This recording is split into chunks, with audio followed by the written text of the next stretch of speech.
and Honey C, laughing loud on TV. Car with those guitar leads, Spider's drum beat melody. Honeybee laughs and sneezes, good vibes always pleases. Kahuna knew we never slow, makes the good times flow. Catalana TV, fun for you and me. Epic jams every night, under the spotlight. Tunes that make you sway, watch the troubles fade away. Every note a celebration, join the blues sensation.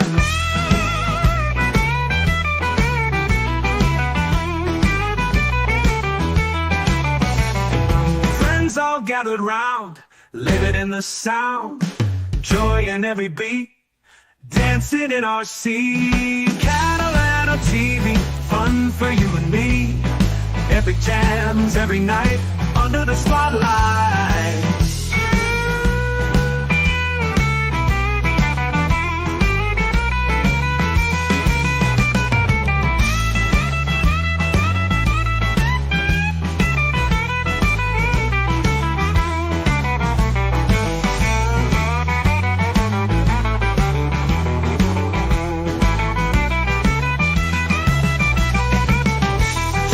Make you sway, watch the troubles fade away. Every note a celebration, join the blues sensation. Friends all gather round, living in the sound. Joy in every beat, dancing in our seat. Well, good evening. Welcome to Night Talk with Joey C. Or rather, Joey Night Night. Boy, I haven't done a back-to-back stream with just a little bit of time in between in a long time. Just forget how you're sitting there trying to relax and get ready for the next show. Funeral director, how you been? Your bit wasn't clipped. I might lost. What gives? What clip are you talking about? Which one are we talking about? Enlighten me. Hello, Alpha Swifty. Where you been? All right, Mason. Yo, JC. What's up, Mason? Any Gino Bisconte updates? I reached out to him. I texted him too, just to tell him that it's up to him. I would like to do it. Let me know. Funeral director, please elaborate, because you come in, you're with us, and then you disappear for days. And now you come. Your bit wasn't clipped by my lost interest. What gives? The infamous mute stream, infamous mute. What are you talking, funeral director? Please elaborate. Are you ever? Hubby, I heard that everyone really wants you to have pops on it. Yeah, we're making it happen. I promise, it's gonna happen. We're gonna do it, Alpha Sweeper. Don't panic. We're gonna do it. We're gonna get him out. All right, funeral director. When you were yelling outside of something, I didn't mute myself. It must have accident. I wouldn't not do that purposely. That was a direct accident, which I make a lot of accidents. So, what are you sticking up for the stuttering fool? Are you his new knight in shiny armor? Is that your boy? I mean, let me know. Where do we stand here, funeral director? And one day I think we got peace. One day I think we were cool. Next day I think you're attacking me. Then you disappear. Listen, if you want to blow Stuttering John, I'm all for it. Go for it. I didn't mute myself. There would be no reason to mute myself. I have been in the past, and I don't do that too often. The way when I get out of a car and I could have hit the button easily, accidentally, didn't even know it. I didn't. So yeah, it was after being pointed out by several people. Yeah, to me that was a failed attempt. It killed the stream. I didn't know that till way after I got home. Quote, when I stood up, where I stood up for, I'm just asking you, why do you get so defensive? Why? I feel like don't pull off that picture, ain't you? Okay, you're some old dud. Okay, that's in a rocking chair. Okay. Please stop. All right. Genius. Yeah, I'm a genius. You claim to be a genius. You're always giving me grief. All right. Anyhow, I'm done with funeral director for now. Mason Report, I think he's traveled, so he might be taking a few days. Yeah, no problem. I appreciate everything you do, Mason. I know you're coming on and you get creative. You come up, the DG thing. Thought we were going to go that day. It was a brilliant idea when it was hot. I don't know. It's all in his court. He said he couldn't do it that day. He had to cancel. And, whatever DG wants, it's his life story. So, don't apologize to him. because he has come at me maliciously many times. Okay, I do read well. I don't write and put stuff in punctuals and all that. I can read well, so you know. He's just so now my program is fake. That's not you, funeral director. I guarantee it's not. And if I'm wrong, then I'll apologize. But you show me in person that's you, and don't go hire someone to act like you. There's no way. Most of you people got all these, like I believe Alpha Swifty really looks like that picture. The fake Mrs. C, I would believe that's her. I know that's Mason's real picture because he's a real man. He's not afraid to show himself.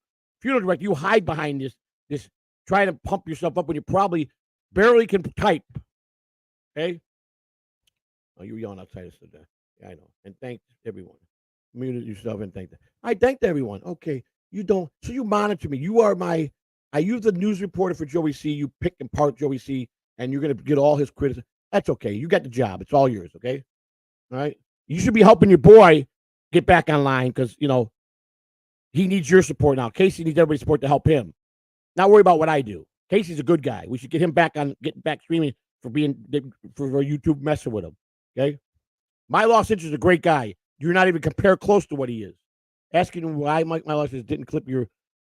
Oh, I asked him to do it. Get ready. Maybe because of a mistake when he didn't hear sound, he didn't feel it was sufficient enough. If he thought it was something there, he would have clipped it. Because he's made me look very good on when he clips. He's a great clipper. So obviously, the mistake of me not realizing there was no volume for the fourth time that you want to come out of the gate and want me, okay? I guess that probably killed it. Again, my fault, my mistake. Sorry. What can I do? Next. Yeah.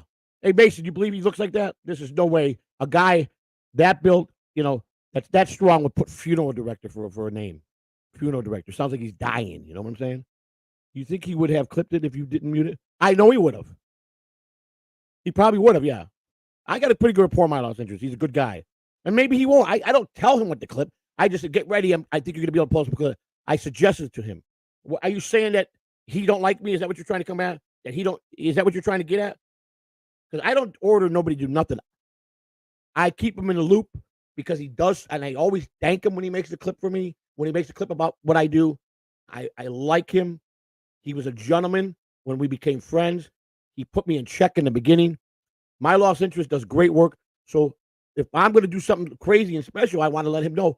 And it backfired for me because of the no sound. But I believe if he thought it was quality and I was really performing well there, yeah, he would have clipped it because he does like me. Unless you're telling me you're not. So, and until you prove me who you really are, I'm going to go with your VTL. Okay? So, Vince, stop trolling me. Just come in as Vince, okay? Please. All right?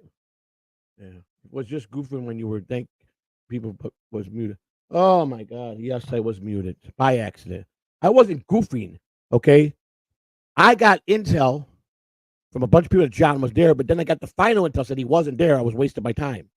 And I was already there when I got that information. So I thought he was home. I thought he was in Florida because several people said that he was in Florida. But then I got the real phone call after I got done with that while I was driving away and I was done streaming.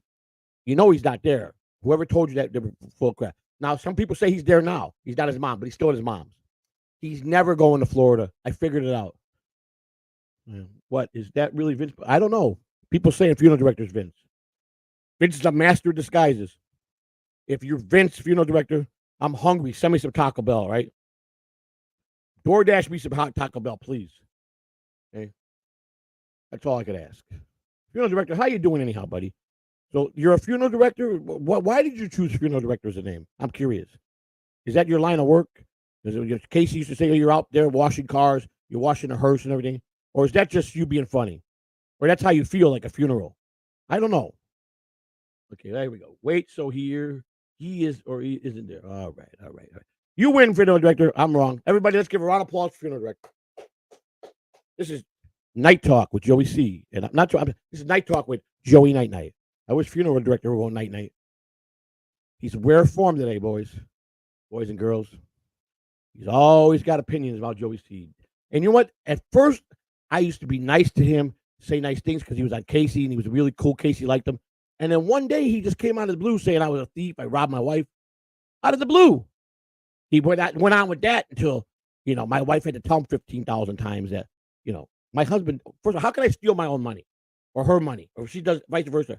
Her money's my money's her money. We don't separate that. If I got something that she needs, she's got it. It's vice versa. So that right there was a joke the way you were doing that.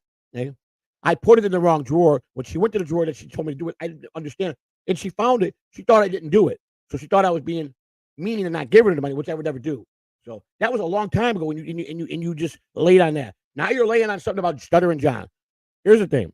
The other day, Stuttering John had 241 people in his chat room. I think his numbers went down tremendously. Because if he's going to go around and say, oh, I can't mention this guy, John's about done. I predicted him to be done in early winter of 2025. Might be sooner. Okay? A lot of people are going to be going in 2025 that you guys love or don't like. Okay? Just pay attention to the future. Catalano TV, Coveted Jib's channel, Jason Bartow's channel. Okay? Plus, we got the best supporter in the world, the greatest man in the world, Deadful, who wrenches for all of us, who supports us, who's a great man, and we all stay together and bounce off each other. Everybody go to Jason Bartow Extreme, bored to death after I'm done here. You see, funeral director, a lot of people that you like or don't like are going to be 2025. Goodbye. See you later. They're going to be done. Okay. The future. Look for the future. So you took her money, which was your money that you gave her. Got it.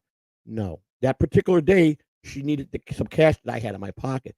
I misunderstood her where I put the damn thing in the room, and she freaked out because she was in a hurry. She had to go across the street to the store, okay, because they were closing. And I was on stream, I believe, that day, and I really didn't pay attention, and it was all my fault. And then when I went in there and I stopped, I said, "It's right here," and she didn't think to look at the other drawer. Miscommunication. That's it. Okay. Let me tell you, I bet you were a difficult person growing up because you remind me of a guy that I once knew. He answer a question with a question. He'll always come back with a question. He'll always try to outdo your statement. And that's what you do. You never will answer a direct question. I answer them directly to you.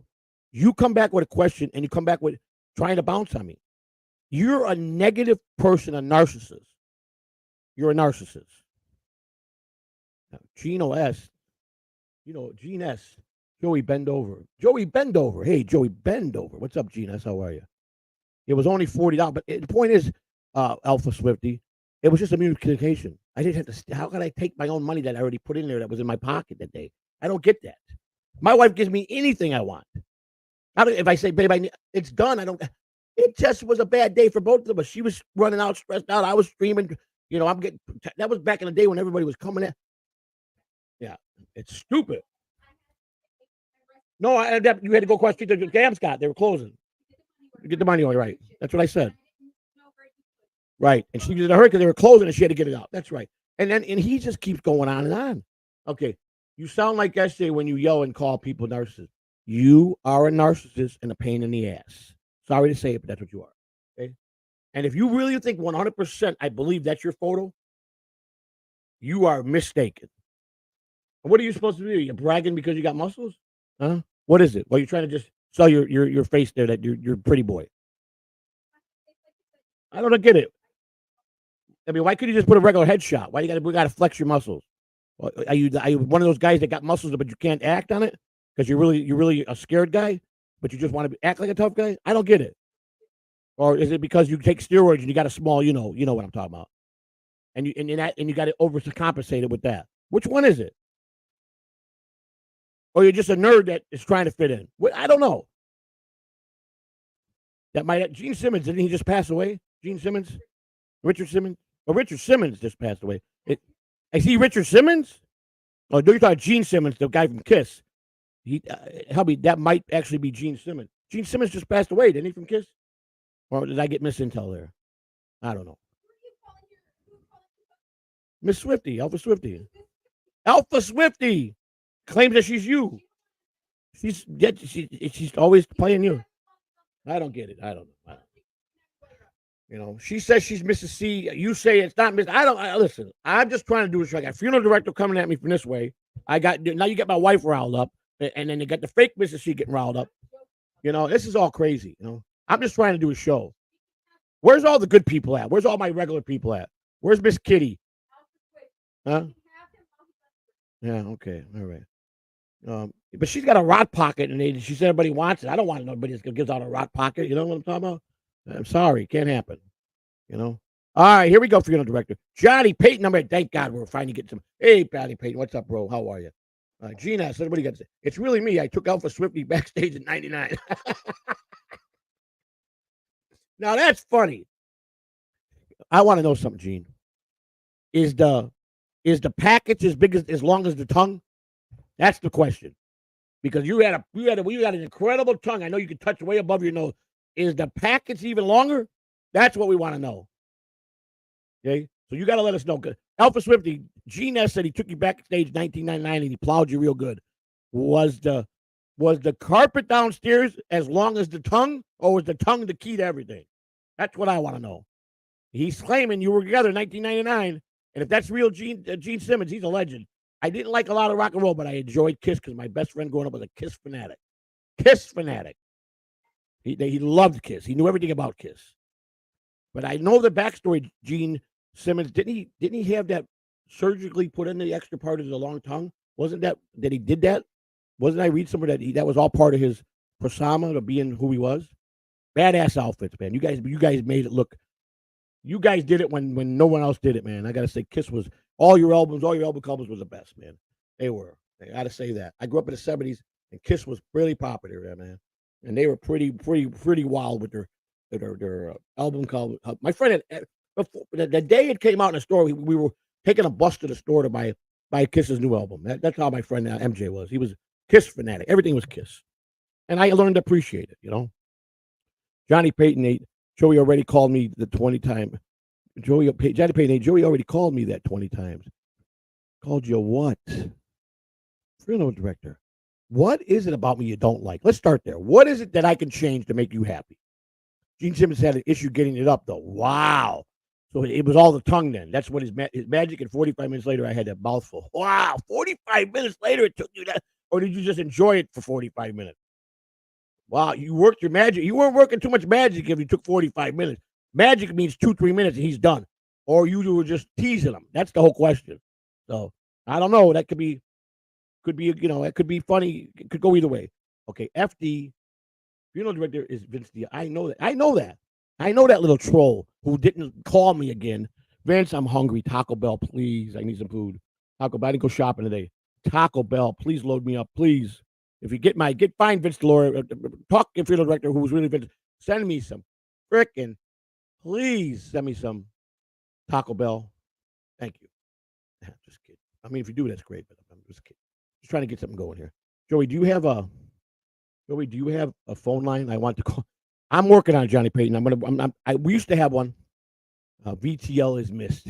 You don't know what you have till it's gone. That's right. Mason, at least I got a communication with him now. I can talk to him through text. He was graciously came on last week. He made the chat go. He sent me a bunch of food. He sent me 4 orders, 2 7-Elevens, 1 McDonald's, and some pizza. Pete Dabber jumped in and sent a pizza. As long as I was giving half to the homeless guy, Pops out there. That turned out to be great. Then Vince texted me, here's my number. It's great, but he has missed. I miss him a lot. He was a good streamer. He knew what he was doing. What's going on, Mason? You just chilling this weekend? It's always good to see you, brother. Where you got a good place in Catalan TV always. For real, hubby, I heard Vince isn't allowed on YouTube anymore. Can't be Vince. Well, I understand that. Now, wait a minute. Did they take his channel away, like banned him? First of all, I caught the tail end. What was he banned for? What was the reason they took his money? Is it something John did to him? Is that why he's suing John? Is that really? I don't know those. I didn't take time I don't like to pry in personal stuff, but did John maliciously get his channel taken down and get Vince where he could never be on YouTube again? Because Vince had a pretty good show, and he knows how to do a show. I mean, John don't, So I don't know how to do a show. Vince, I tell you what, when he takes podcasting seriously, even though he joked. When I did a few things that I should never do, errors that I made, Vince Delore corrected me very nicely, and didn't care if I was on stream. And a couple times on John's stream, and he put me in my place. But he also gave me some great tips. You always give the greatest show you can. Be professional. You never come unprepared. It's okay. Some mistakes that happen, honestly, could work for you, but you always want to be good to the chat room. You always want to be, and you can argue with people in the chat room and make little bits out of it, but don't argue with your haters that really hate you. Don't let them get to you. Most of all, be prepared. But Vince gave me a lot of good tips. But never overtalk somebody. Try, that comes with great experience. So a lot of people do that in the beginning, and I cherished what he gave me, the information, and he generally, I think Vince is sincere. He really does like me. He's cool. He's Italian, so he gets priority because he's Italian. Because that's my heritage. So of course I'm going to show a lot of respect for that. But he's never really tried to be mean to me or troll me. I mean, he's sometimes he irritates me. John used to get irritated with him. I mean, he used to get, and I'm like, John, but why? The guy sent you like $500 worth of food today, or what beer? I mean, that's what you drink. You just saved a lot of money, John. Well, John is everything. You save $1. I think John coupon shops. I think he clips coupons for beer now. He's so broke. Wait till Vince gets through him in court. he's going to be negative $14 million or $12 million. Because John ain't probably got, I don't even think John's probably got $100,000. He's pretty broke, I bet. I'm going to bet he is. If he was a millionaire. Let's go, Pete. Would he have lived in the neighborhood he lived in LA? Would he have been staying at his mom's, a grown man that's been on his own? Wouldn't he want to be out, fixing up his nice house, getting a new girlfriend, dating, having fun? He can't. He don't have money. So he's got to go by Mama and ask Mama, I'm pretty broke, Ma. I got to tell you, you got to bail me out again. Oh, you can? Okay. Thank you, buddy. How's that? I don't have my regular camera up. I'm Mrs. C's computer. And we're getting ready to set up a new studio, me and her. People are asking, why don't you guys stream together instead of why when she's on, that's what we're getting ready to do. We're going to be on one mic, 2 headsets, and we can do the show together. Some of the shows together. We're going to do that. It's coming up. But we duly note thank you, Bob's neighbor. We duly note and cherish every advice that people give us. And sometimes you don't see it right away, but we get to it. It's just a matter of, with us, we were, on a very limited budget. Now that we're getting a little bit of help from you guys and for supporting the channel, I can do more things and stay up to par on things. I told Mrs. C we got to get her a nice, I want to get nice, she's found this great headset that's really crystal clear. You can talk into it. It don't hang in your ear. It hangs below your, and it's a little bit expensive. They got a fake version, but I want to get the best. So I think, and I'm telling you, you're comfortable. You ain't got to worry about it, and it's quality. And I think that's things we're gonna get. We're gonna be getting Spider, aka Spider, currently commissioner of Catalan TV. People say, listen, he's part of your channel. He's your family. It's time to get him some good equipment. We're going to do that. Now that we get paid next week, our first time with YouTube. And it was the first 15 days. We didn't do big numbers, but here's what when I broke it down by the shows, and I mentioned figures, but everybody is so humble in this family, and Kai and Mrs. They want the channel to grow naturally and to do whatever we need to make the channel better. And that's where his position is. Put the money. Let's put as much as we can. And I agree. Let's do that. Let's make the show better. Let's get more quality things. And we'll just go organically, naturally, like we've been doing. And I'm all for that. Thank you very much, Bob. Bob Neighbors, how are you, Bob? That's what I'm talking about, Bob. How you doing, buddy? Bob's neighbor comes up with the $4.99. Always like listening to you, Bob's neighbor. That's the greatest compliment I could get. I appreciate you, brother. Thank you for the super chat, $4.99. I really appreciate that. Means a lot. And anything you got, you got our email. You could get me through the channel's email, catalanotv14@gmail. If you ever want to just drop a line and say hi, a suggestion, subjects you like, and if it's something that we could do, I'll be glad to do. If you got any special talents, do you make AI stuff? Do you do thumbnails? Do you face swap? Do you write music? Do you write songs? Do you do anything you would like to get out there? If you're trying to get we'll do for you. Do us some stuff and we'll plug you, man. We're all about helping each other, man. Appreciate that. That's great, man. Johnny Payton 8, I've always liked him. He's been trying to change Ray DeVito. I called Ray DeVito the other night at 2:00 in the morning because I kept getting it was a text. I texted him. I didn't call. I said, Ray, are you calling me from another line and cussing me, or are you texting me saying all these No, I'm sitting in bed watching Netflix. You're a good guy, Joey. See, I would never do that to you. And because I knew it wasn't him. I go, because they told me that this number I'm talking to you on, and I'm talking to you right now, that you're losing this number. I had to program the other, and he goes, don't listen, they're trolling you. So the guy goes, he goes, this is Ray, Joey. Don't put my name in your mouth. Stop talking. I go, I don't say nothing bad about you. I talk good about you. You heard what I said, or else. And Ray don't talk to nobody like that. I said, let me text Ray on the other phone. And Ray goes, I'm texting Ray. He goes, they're just trolling. There is it. Hello, Mr. Carolina. What are your thoughts on Nick? I know you've been at MO's. Okay. I started watching Steel Toe. I don't know really much about him. I do know this. April, and that's her name, right? And Nick how do you pronounce his last name? Rakita, right? Nick Rakita, right? Now, April was kind of like in a nice kind of dress, casual, going out dress. And they were at Twin Cities. She was showcasing her new tattoo at a tattoo convention or an outside event with bikers and tattoos and Hellraisers and whatever. And she was bragging. Now, I do know a little bit of backstory there, Citizen.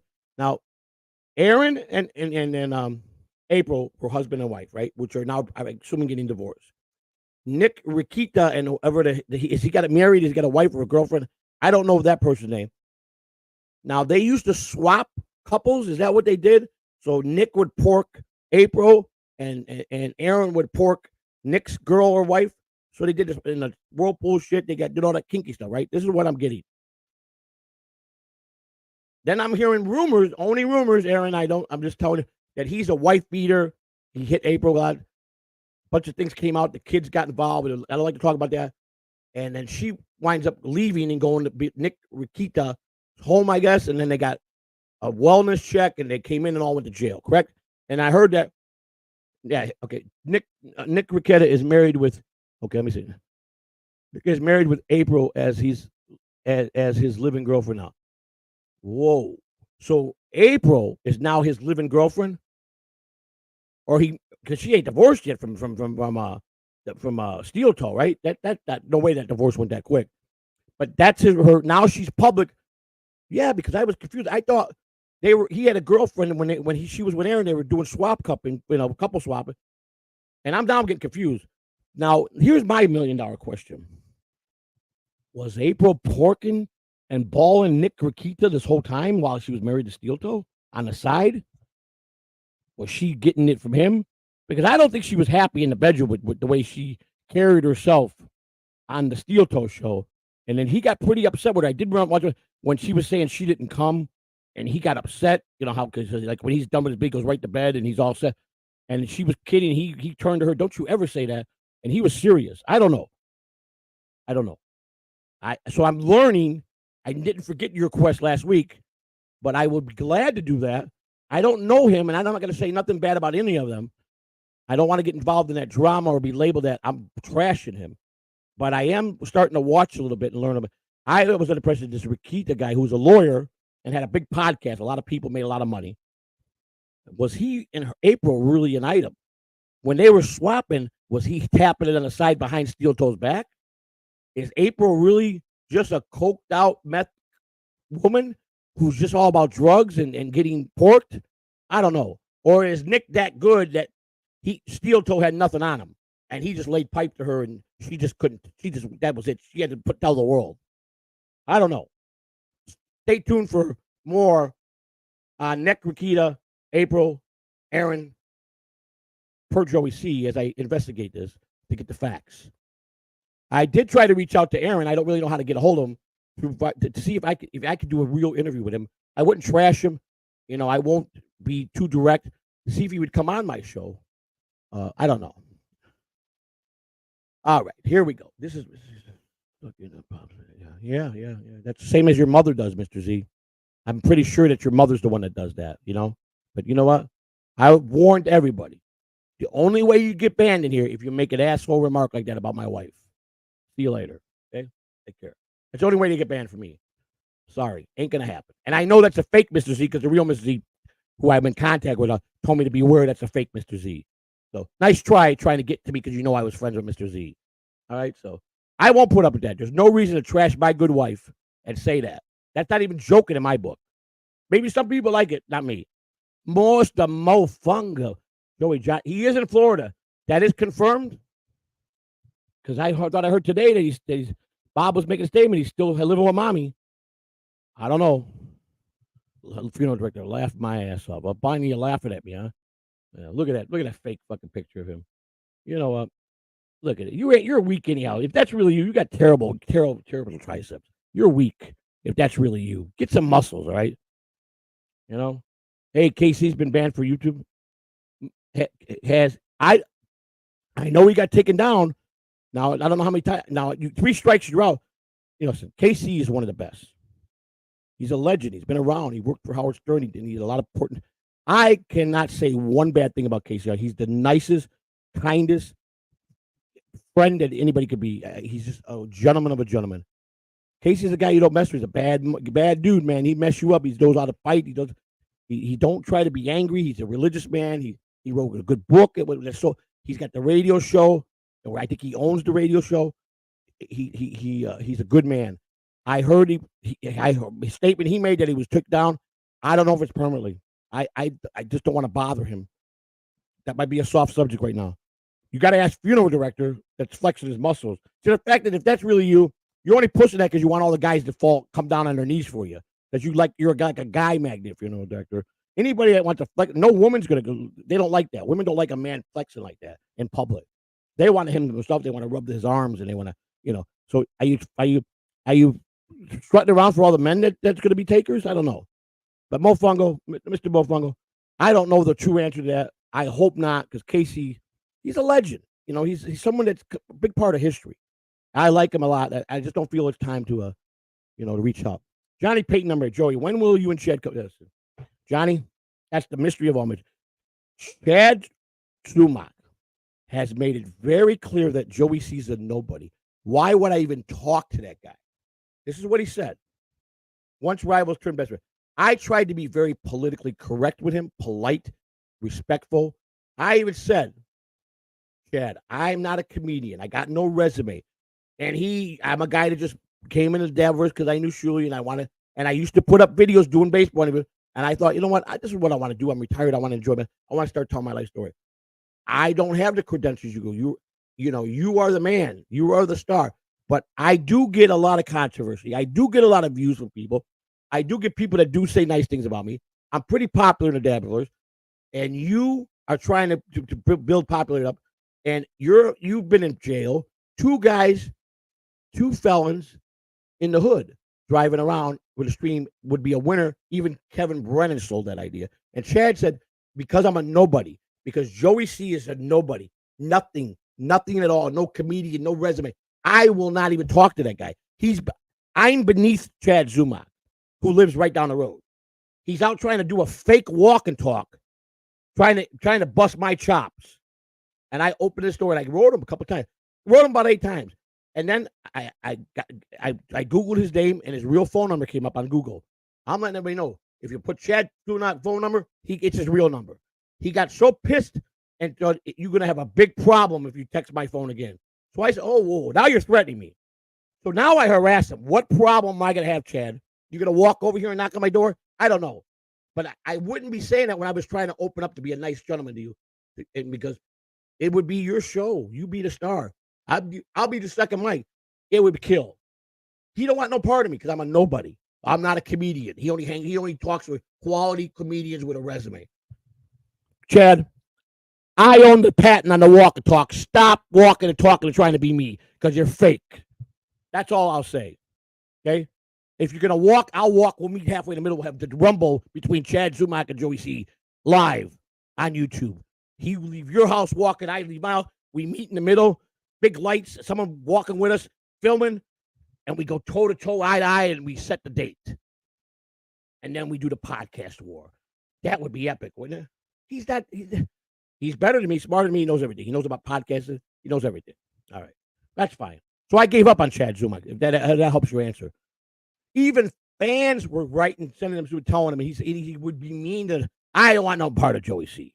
I will never talk to Joey C. Joey C's a nothing. Joey C's a nobody. Joey C don't know how to do nothing right. Okay. I know how to do one thing right. I got a wife and I got a partner I sleep with next to me that loves me.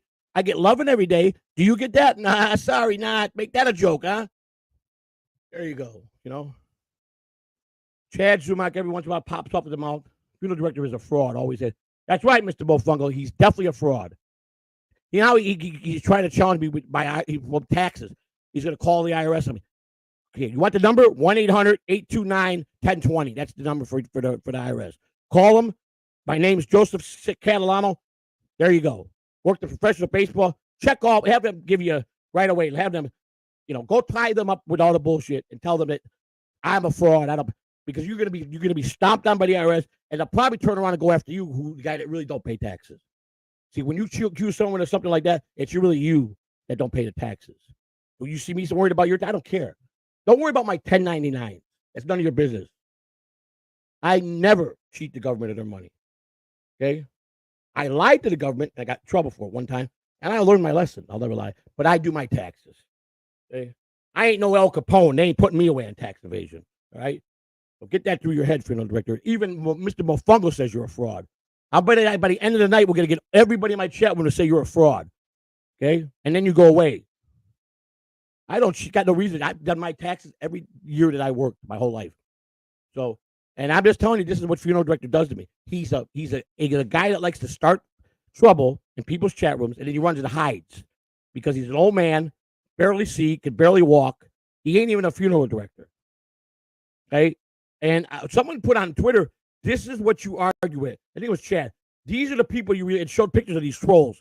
And I believe that's probably funeral director. An old decrepit man that's got nothing better to do because he hates everybody. That's funeral director. Yeah, he's Vince. I know that.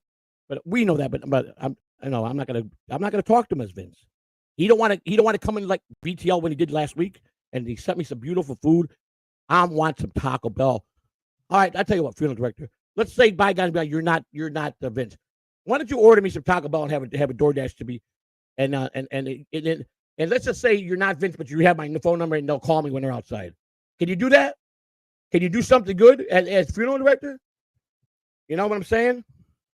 I mean, you're getting as bad as Kevin Brennan, who whines and cries about everything, every chatter, every this one. Oh yeah, I'm just gonna run right out and Joey C's a superstar. He thinks he's this.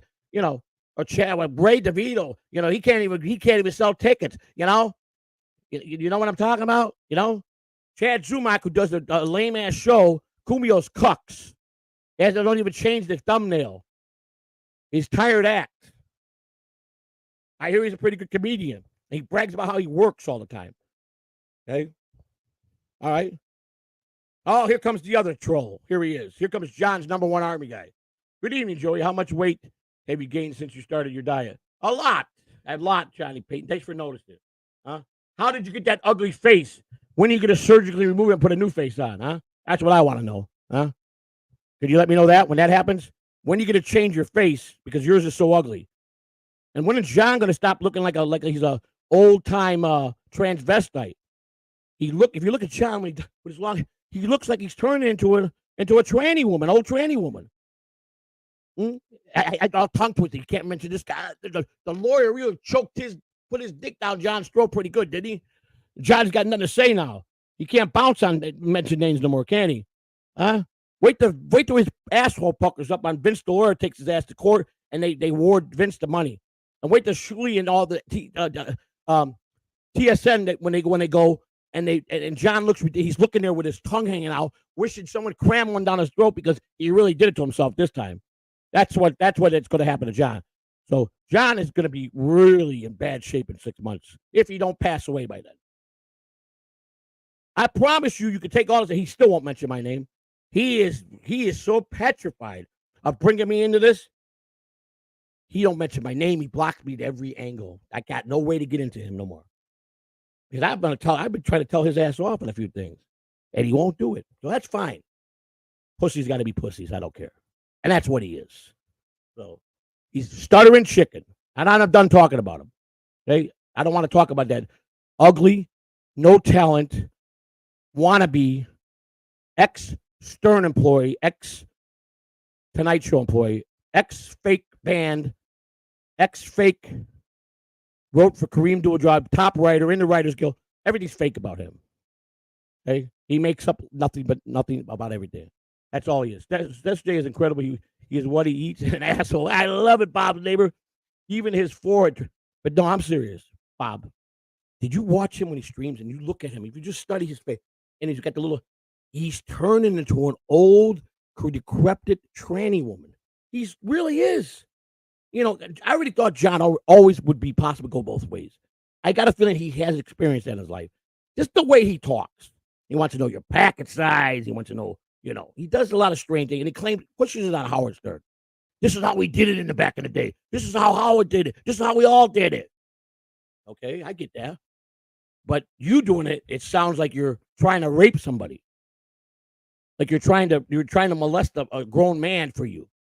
Howard did it. It was laughable. He don't get that. He can't concept that. His poor mother, he's there aggravated. She's probably like, I got a routine here, son. I love you. You're my favorite. But, mom's used to a routine, I get up, I make my coffee, my breakfast. I go play with the flowers in the garden. I plant the new seeds. I do my dishes. I vacuum. I sit down. I watch my favorite soap opera. You come in and disrupt my home. I love you, but when do you leave it? And he's like, Ma, can you put some ice cubes in my coffee, Ma? Ma, stop folding my clothes, Ma. All right? What a pain in the ass he is. I would never do that to my mother. Let alone I would never. The day I left my mother's house, I swore I would never, ever go back and live with my parents or want my mother ever again in my life. 3 things I said I would never do in my life. And I'm not knocking these 3 things. Just me. I would never go back. I don't care if I was homeless and asked my mother, let me move in. I'd rather be homeless. I would never work at McDonald's. Ever, ever, ever, ever, ever. Ever. Ever.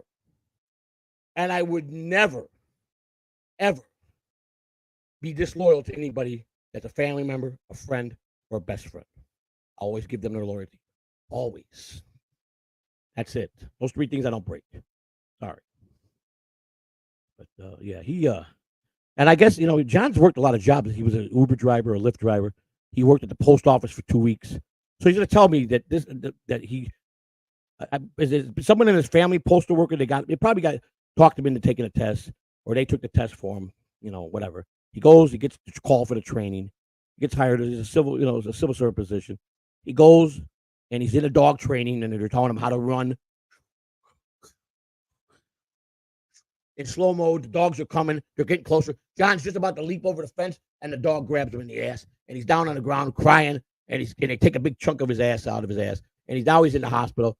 And he said, oh, no, I quit. 2 weeks training, 2 weeks delivering. First dog attacks him, he runs and cries. That's what happened to John. He had a real estate license, he failed. I mean, I failed at everything I've done.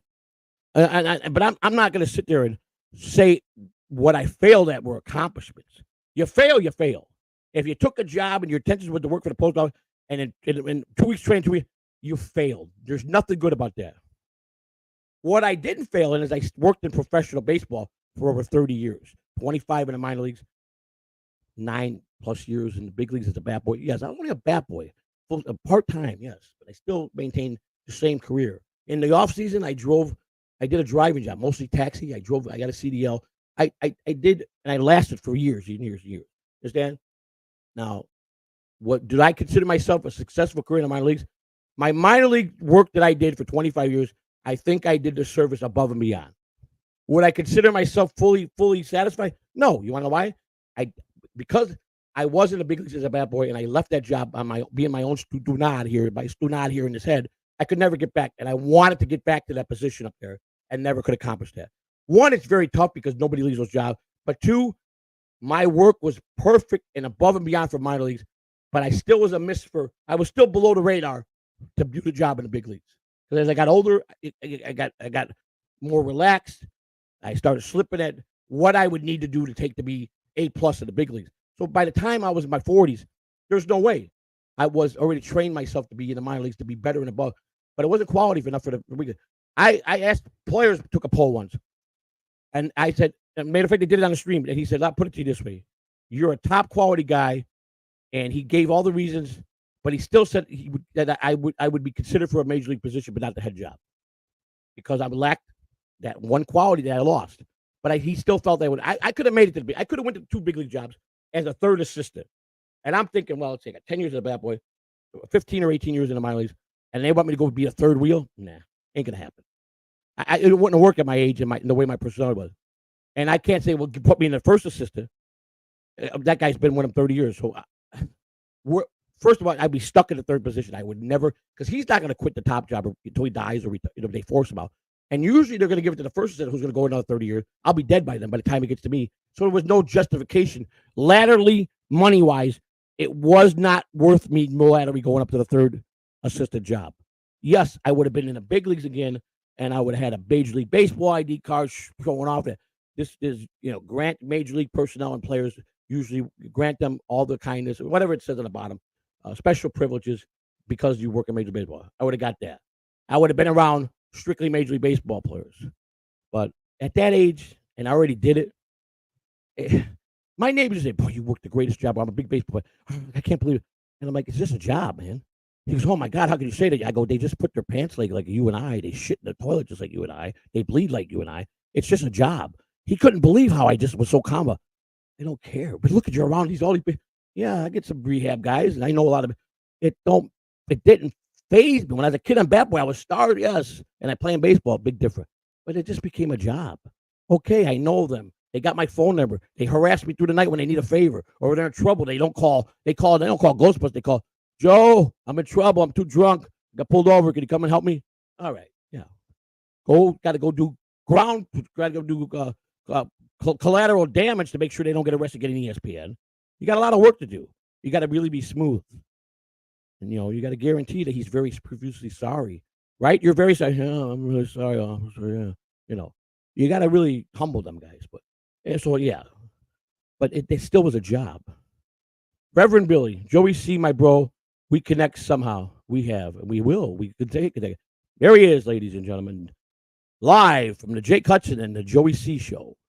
The other half of the Jake and Joey C. show, Mr. Jake Hudson. Joey, can I come on? Jake, I'm usually in the flow, and these people, if you could just, give me 10 minutes. Let me finish this little bit, and then I'll bring you on for a few minutes. Only a few minutes though. But this show is about the chat room. This is not this show I do at night is for the chatters to interact with them. Can you be nice? You got to get along with everybody here. I'll bring you on for a couple minutes, but in the future, if you want to come on, we'll plan something. Because I don't want you to get on a roll and we don't want to talk about nothing negative. We just want to chit chat with the chat. So if you could give me 10 minutes and you could guarantee me you're going to be cool, I'll bring you on, Jake, because I love you. That's the rules on this one, because this show is for the chat. Yep, Kahuna's out if I bring you in. So, I don't know what this beef is with Kahuna, but Kahuna is like a partner. He's my partner on the morning show. He's big with the Alpha Shot Lounge. He's big with us. He's part of the team, and I got some reservations. But, Jake, I know you. I love you.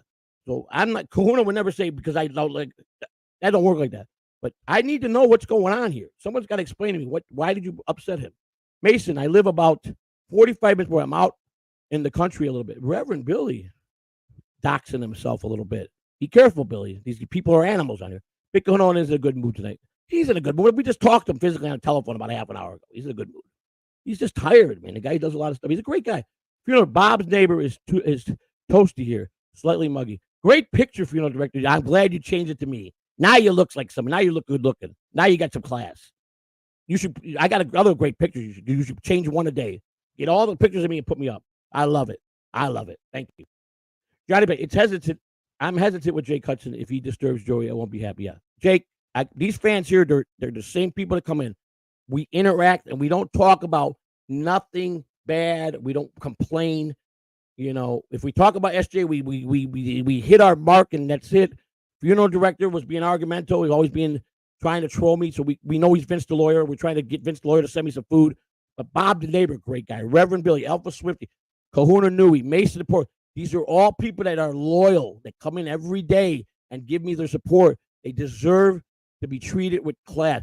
Playboy Johnny the Priya troll. He's an ugly troll. He's a John supporter. So we mess with him. But you got Bob, the neighbor, who just informed me he listens to me all the time. Funeral director, is that Bat Boy really working for the MLB? Though, like, you don't think we're important behind the scenes, a Bat Boy funeral director? You don't think that's an important job? Make sure the helmets are clean. Make sure the helmets are put when the players go crazy and throw their helmet down the road or throw their bats or break their bats. They're going to go up on something to the clubhouse and get a bat for themselves? You think the prima donnas are going to do that? Or the umpire's going to rub baseballs? You think that? So we're not important, I guess, huh? Yeah. Let me tell you something. One of the very key important person behind the scenes in the baseball locker room is the Bat Boy, because he's the first person on the field, on the on-deck circle of during the game. The Bat Boy's in charge. They're the one, they rely on him. You think the umpires are going to get water by themselves or Gatorade when it's 95 degrees out? When they signal 3 balls and it's some Gatorade? You think they're going to walk out of the field and go to their locker room and get it? No, I got to bring it to them. They depend on that. They depend to know that I'm going to give them a drink every inning. I'm bringing them something to drink, cold to drink. A good Bat Boy will take him something every when he's sweating out there. Look at McSherry, the big heavyset umpire. What about the one guy that had a heart attack behind home plate that one time in the 80s? All those guys, they depended on it. Bring them a towel. I used to bring them towels, wet towels out there. Yeah, so we're not important at all. You know, who's going to be up there when the guy hits a grand slam? The little Bat Boy's going to be there high-fiving and touching his ass. That's not important? I'm sorry you were sheltered and I had such a great job as a teenager, which to me was everything in the world, because that was a job. Most kids were, working for $3 an hour and they were flipping burgers. I was out with Major League Baseball players. To me, that was a big deal. I thought I was king. And I was picked on in the beginning because I was small in high school and I was poor. And I went to a school that my mother wouldn't let me go to the neighborhood school because there were a lot of gangs and she didn't want to get involved with. So she shipped me off to a better school, and my cousins used their address that I lived with them. So I went to a pretty highfalutin school where a lot of jerk-offs were there, and I mean jerk-offs, rich people. And the only ones that treated me good there were the Jewish kids. They all loved me. And I like Jewish people because they always make money for their partners, Jewish people. You can't trust them all. You can trust them, but some of you can't. But they're business-wise, you can trust them and they'll make you money. But I had a lot of Greek people that went there. The Greeks don't like Italians. So they look down on Italians, especially ones from Sicily. So they're highfalutin walking around there. And there was a few jock Greeks that I was small and would always make fun of me. But then one day they came to the ballpark and they were there, the 2 brothers and the father. And they were money. The father owned restaurants. They were very rich. And they both got scholarships to play football in college. They went to Michigan State. And they used to pick on me a lot because I played baseball. So I tried out for the football team. I didn't make first string because I don't like football. I was short, but I did it for conditioning to stay in shape for baseball. And I got into the last game of the season, the last 10 seconds.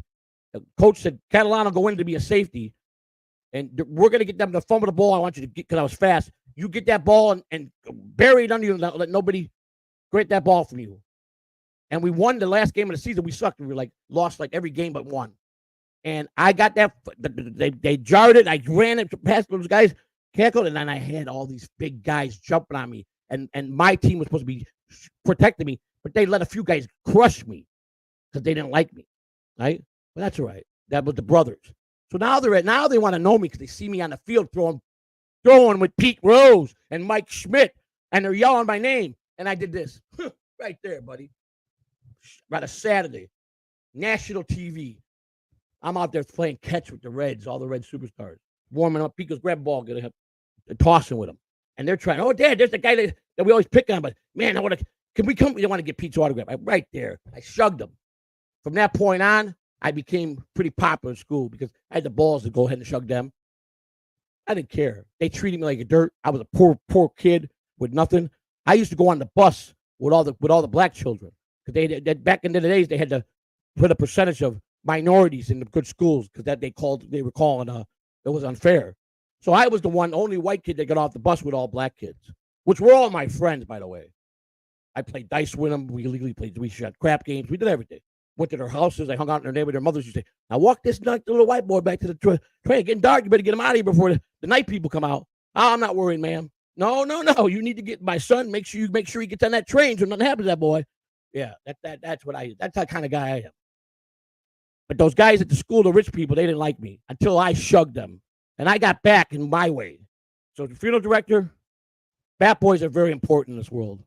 It's an honor to be a bat boy. You never forget that. All right. I have grown men that want to be bat boys and be on that field that wish they were a bat boy. They were coming on and honorary bat boys in their 60s, and they were loving it. I don't know where you come from, director, and I'm pretty sure everybody's convinced you're Vince the lawyer. I don't like the sight of Vince the lawyer. If you don't send me my damn Taco Bell, we're going to be finished. All right? All right. Jake, I don't know if you're there, buddy, but I don't know. People are worried about you coming on just because of the flow, because we interact. So if you want to come on my stream, if you want to come on, I have to clear that with Kahuna. That's right. I won't be able to do that because Kahuna will definitely say no. I'll just have to put a special stream together like you did with us and have you on. I mean, you do an hour stream, Jake.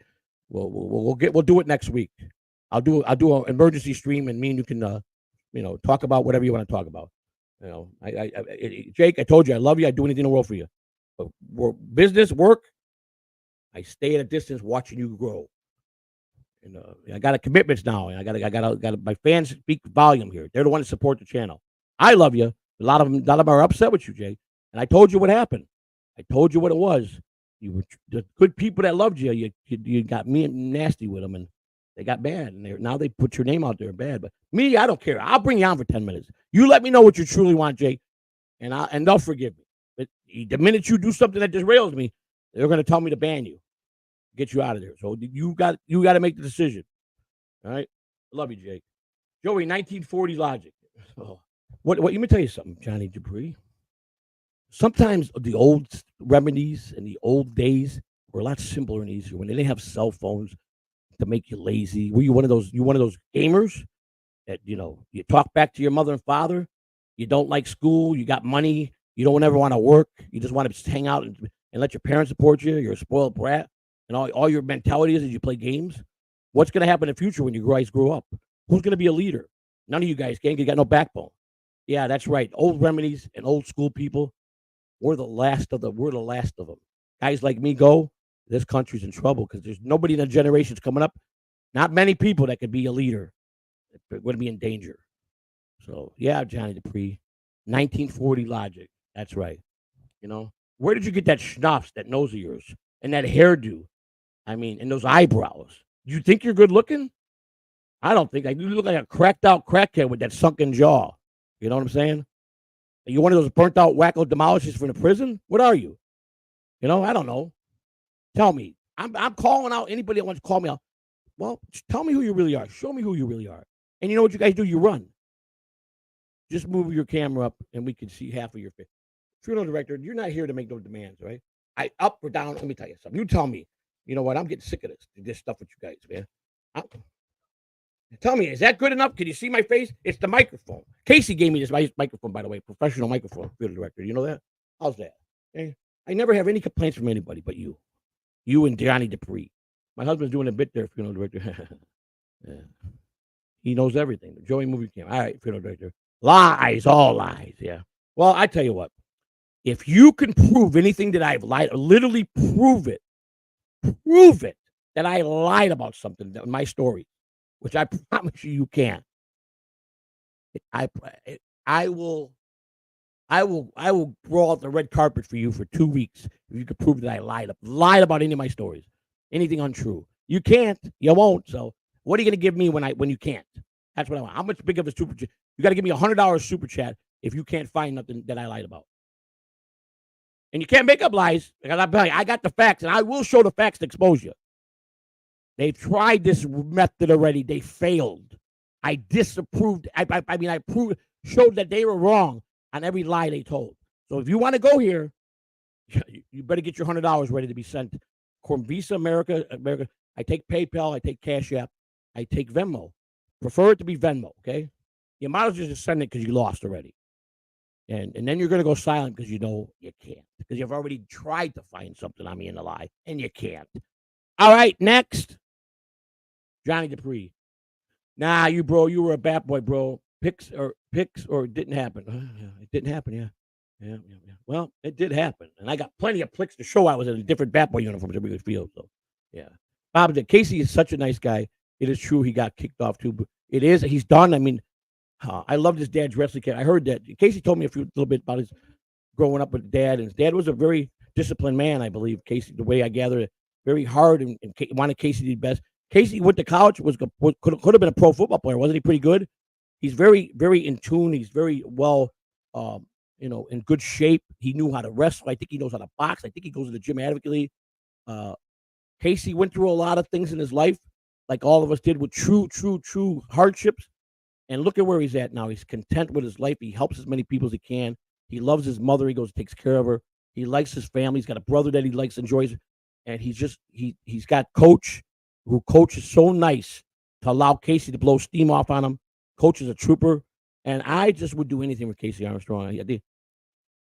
All right. Well, Jake, then, if that's your position, then that's fine. This is the problem with Jake Hudson. He's a baby.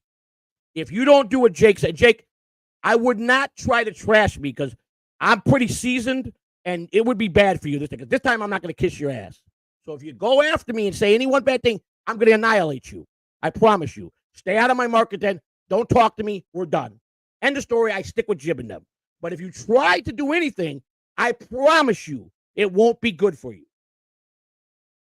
You will never. You had an opportunity. You threw me out in the garbage a year ago, and you would be on top of everything because you're down to listen to everybody. I'm a good guy, Jake, but now you crossed the line for the last time. No more Jake Hudson ever.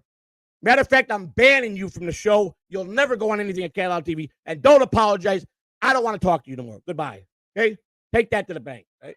Bye, Jake. You're done. I told you one day it was going to happen. You're done. Goodbye. Better not hear you say one F Joe Catalog or one stream about me. Okay? I'm telling you, don't, because I gave you the choice to come on. You always throw these baby fits. I got to go with my chat one day. They didn't want you to come on. I said I would do a stream. I opened that up, and you said, I don't want to be on anything with you. Fine. That's it, Jake. Then stay away from me. I'm just telling you, it would not be wise for your career to go after me. I destroyed the people that did it before. And you got a lot of enemies, Jake. So, and I'm not cruel, but don't do it. I'm telling you. Don't do it. Don't do it. I wouldn't advise you. I don't want to get back in the Dabbleverse and argue with you. I've never, ever swore at you. I've never called you a name. You've trashed me many times. You've trashed my wife. You've done a lot of crazy things to me, Jake. And I love you. Okay? And I've given you, and showed you a lot of empathy. Okay? Because I truly care about you. But you're not going to do this. You're not going to do this 6 times. Number 6 is not happening. You had the opportunity to be my partner. You threw me out on the street like garbage. So, and I still forgave you and still didn't talk. I didn't say one. I've never got on the air and said anything bad about you. But I'm not going to put up with this. I'm not. I got too much things to go and too many things to worry about doing good shows for my fans that love me and the people that I'm friends with. Sorry, Jake. Don't say stuff like that. I didn't say you couldn't come on. I said, well, Jake, I don't know if it's a good time. I'll even do a special show. I'm even willing to do that. And you want to say, fine, I don't need to be on here. That's fine. I love you too, Jake. Let's see. I'm not trying. Okay, I love you guys. I'll talk to you guys later. Thank you, Jake. Thank you. Then that fair is fair. I just don't want you to get upset when you don't get your way. I thought he apologized. I love you too, Jake, and I'll continue not to do nothing bad to you. I never have. Just don't go out there and start trashing me, Jake, because this time around, I'm not going to take it, you know. I'm sorry you don't get along with everybody, but I got to be loyal to these people. I didn't threaten my friend. I just said if he does again what he's done 5 other times, I will challenge him, and it will not come out good. And I don't want to do that to him. I don't. I've never, ever, I've showed class and never, and he's trashed me pretty good in the past, and I've always bit my tongue and walked away from it. I can't do that no more. And he just said he wasn't going to, he loves us. He's just probably in a bad mood, but he can't do that. He knows I'm his true friend. I told him, I offered, I'd make you a nice show with me and you. And he said, okay, buddy, I'll see you. I'll call you and we'll get a day. He didn't. He did one of his, you know. Now I feel bad because I had to do this because not going to take that no more. You know, I'm sorry, Jake, that I got mad, but it's been so many times. I love you too, buddy. All right. I love you too. And if you want to do that show next week, you're more than welcome. If you don't, I understand. Okay. All right. Johnny Payton. Yeah. He wears his heart on his sleeves. He once told me I asked what is his dream? To be the best podcaster to make his parents proud of him. And to me, that was spoken so true that all he wanted to do was his mother, father be around one more time to see him doing this. And that was his dream. And that's why I love the guy, you know. But you gotta sometimes put him in his place to say, just because you get away, you can't be mad and do that. You know, first of all, if he got me and say, "Hey, could I come on your show tonight?" I would have prearranged it, no problem.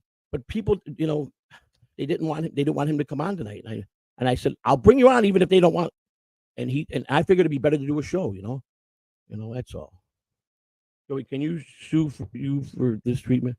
Jake can sue me for. I didn't swear, cuss, or anything. Johnny Payton or whatever the hell your name is.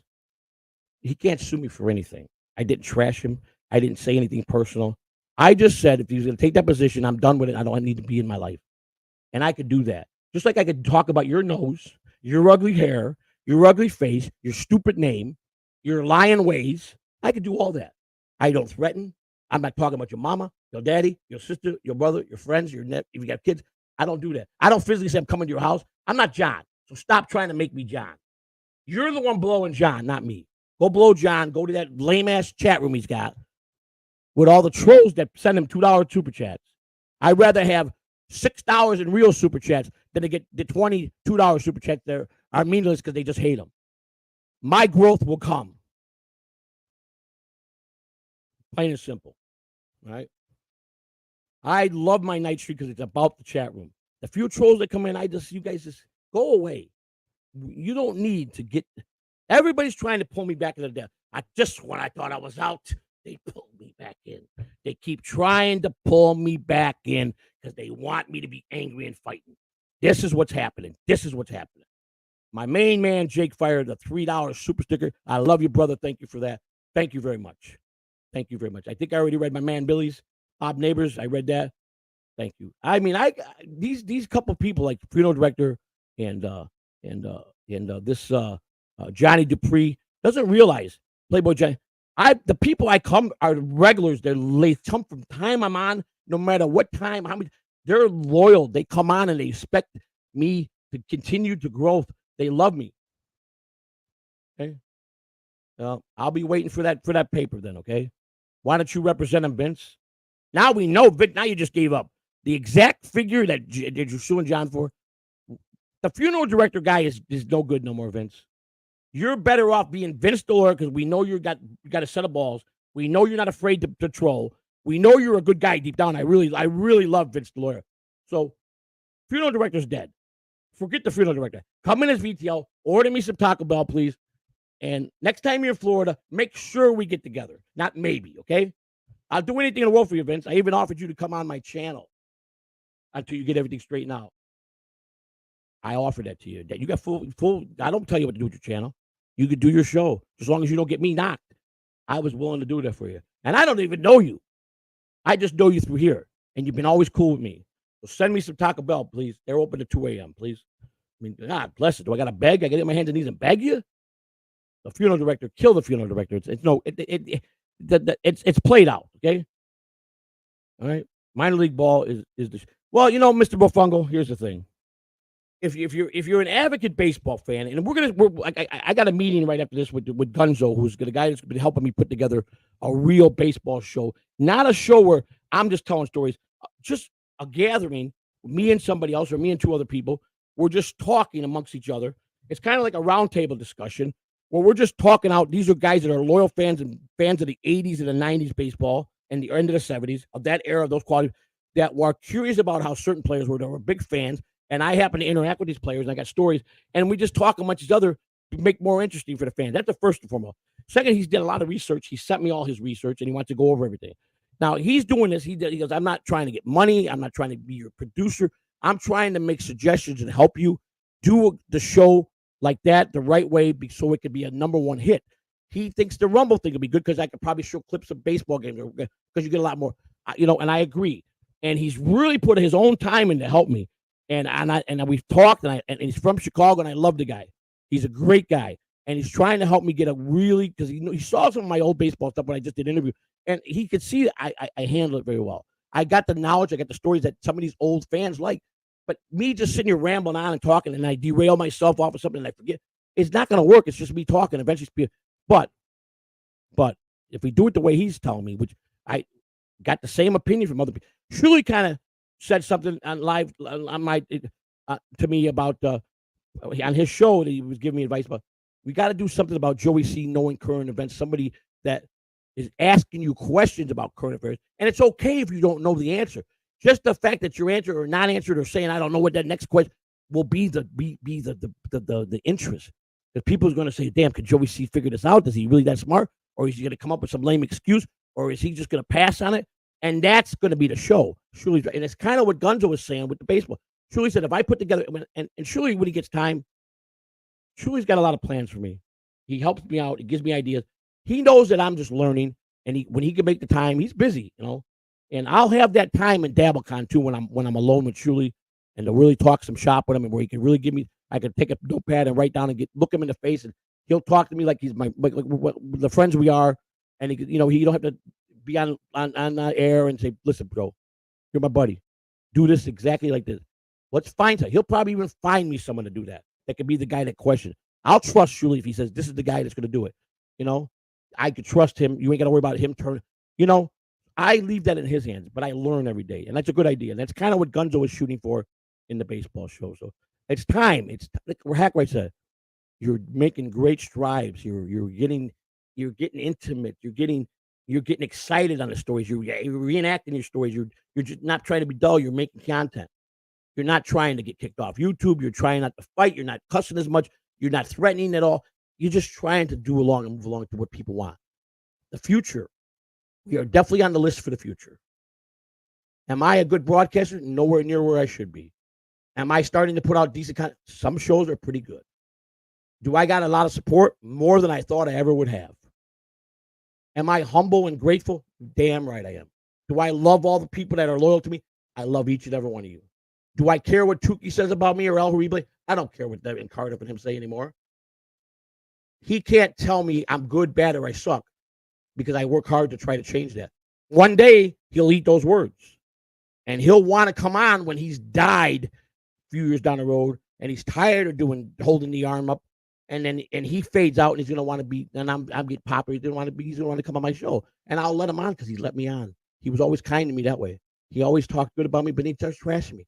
And he paid bad jokes about me. And I don't care. That's fine. But when I'm in person with him, he treats me good and I respect him. So it's all fun. Can I do this? Will I make something out of it? I'm going to because I want to. Does my wife care? We sit here now and realize this is nice.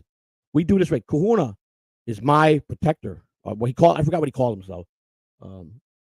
He's got a special word that what he is to me. And he is very professional. He gets very, very stern with me and says, listen, buddy, we got to be professional. We got to organize. We got to have a platform. Our first week with our morning show, I think, went very well. Next week's going to be better.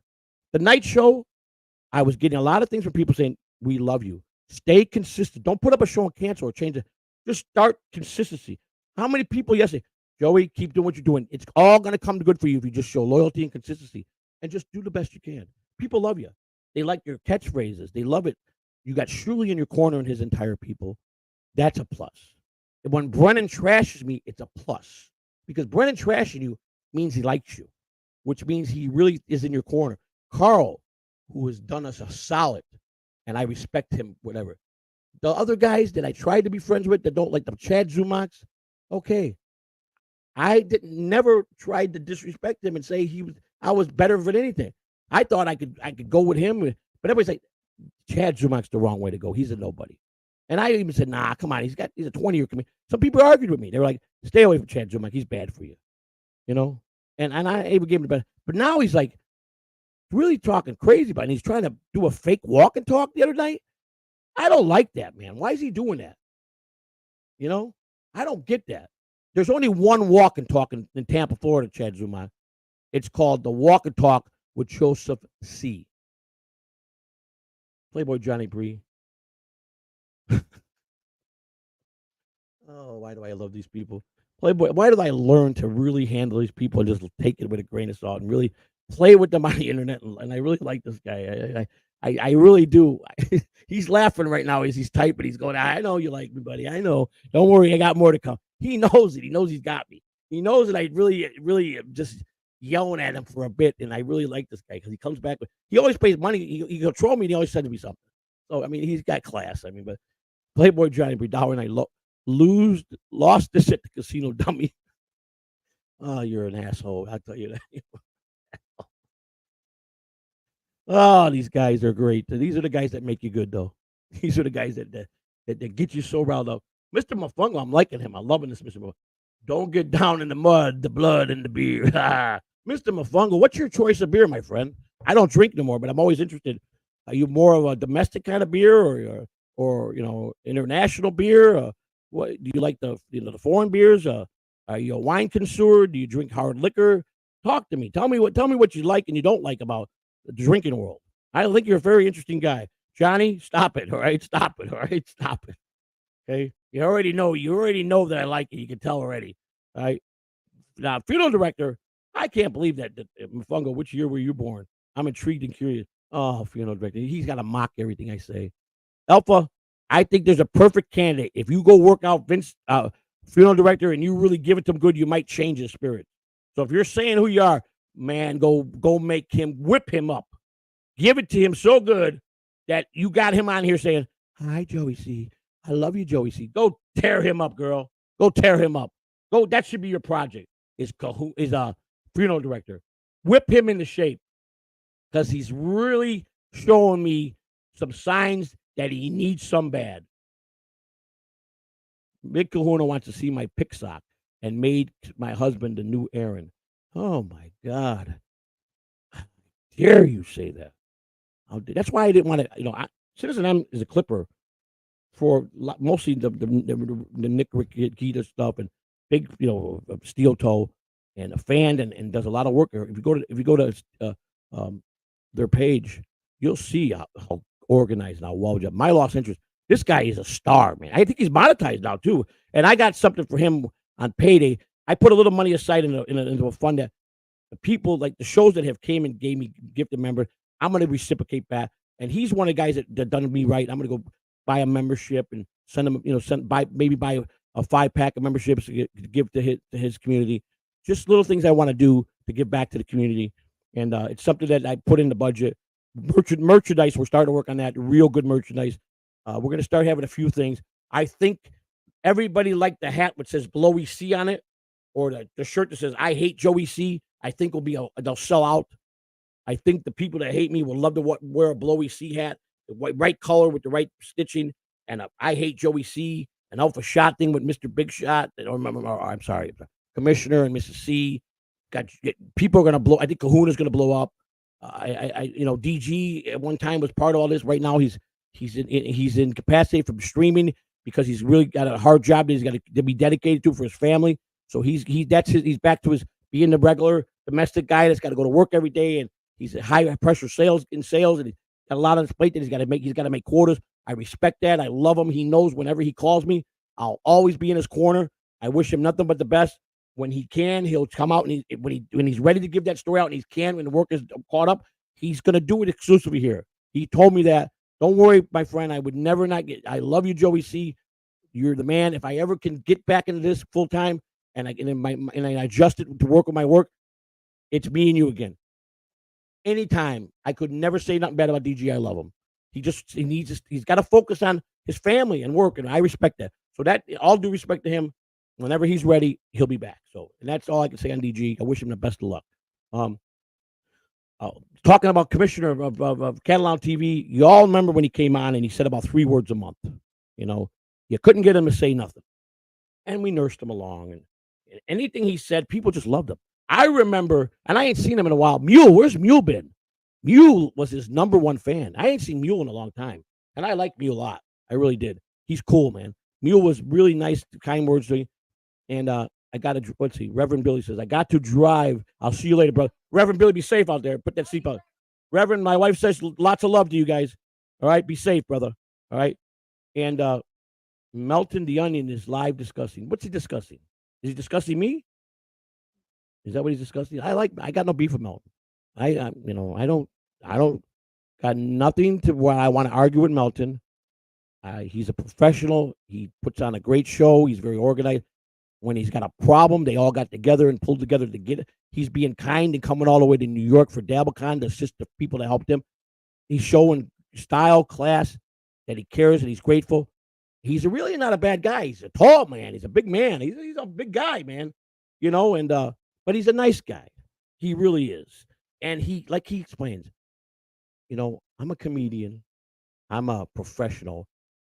My show is my show. Everything is all in fun and games. Sometimes I go hard, and that's what he felt by it. He went a little bit overboard with us, and he even said that. He was grateful I came. He was hoping I had a good time, and I got nothing bad to say about it. Any man that could finally say, yes, I want to meet you.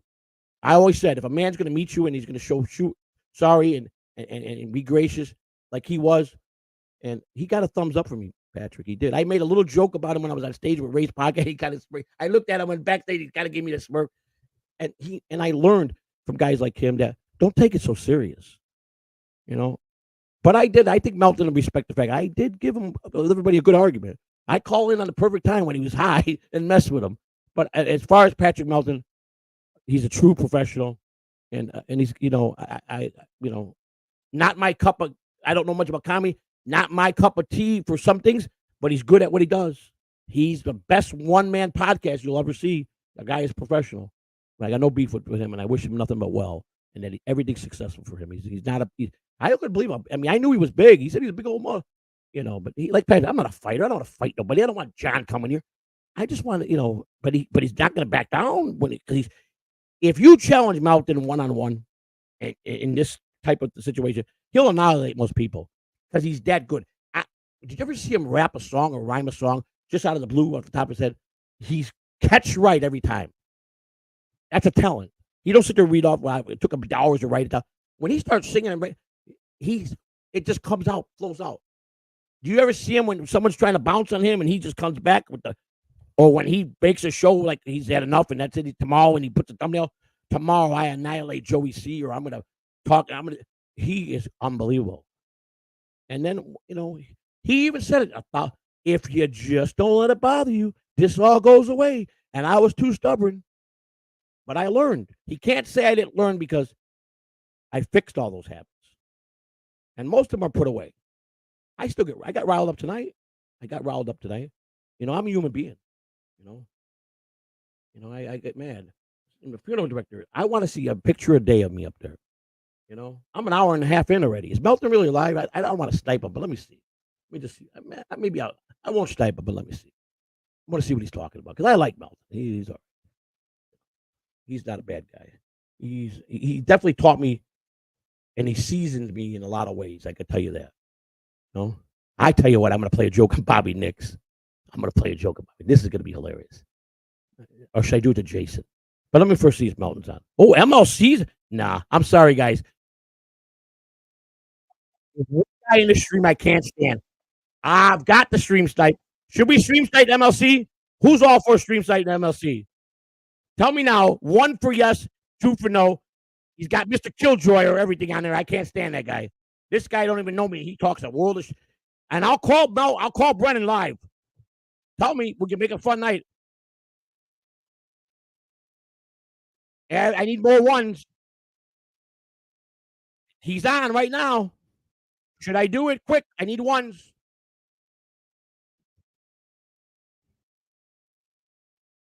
All right. I'm doing it.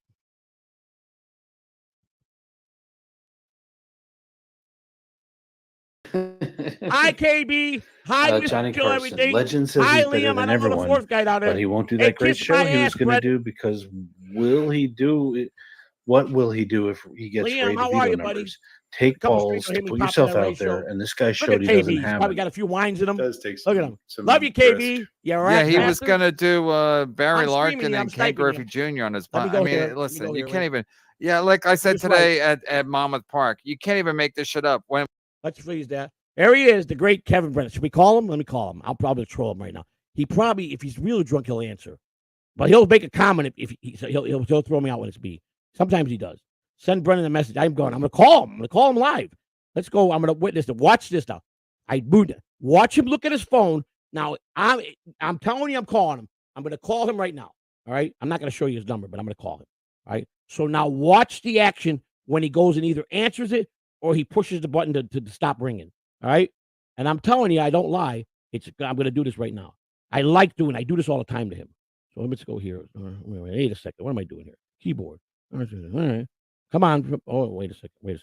There it is right there. Okay. Now, I'm going to put it on.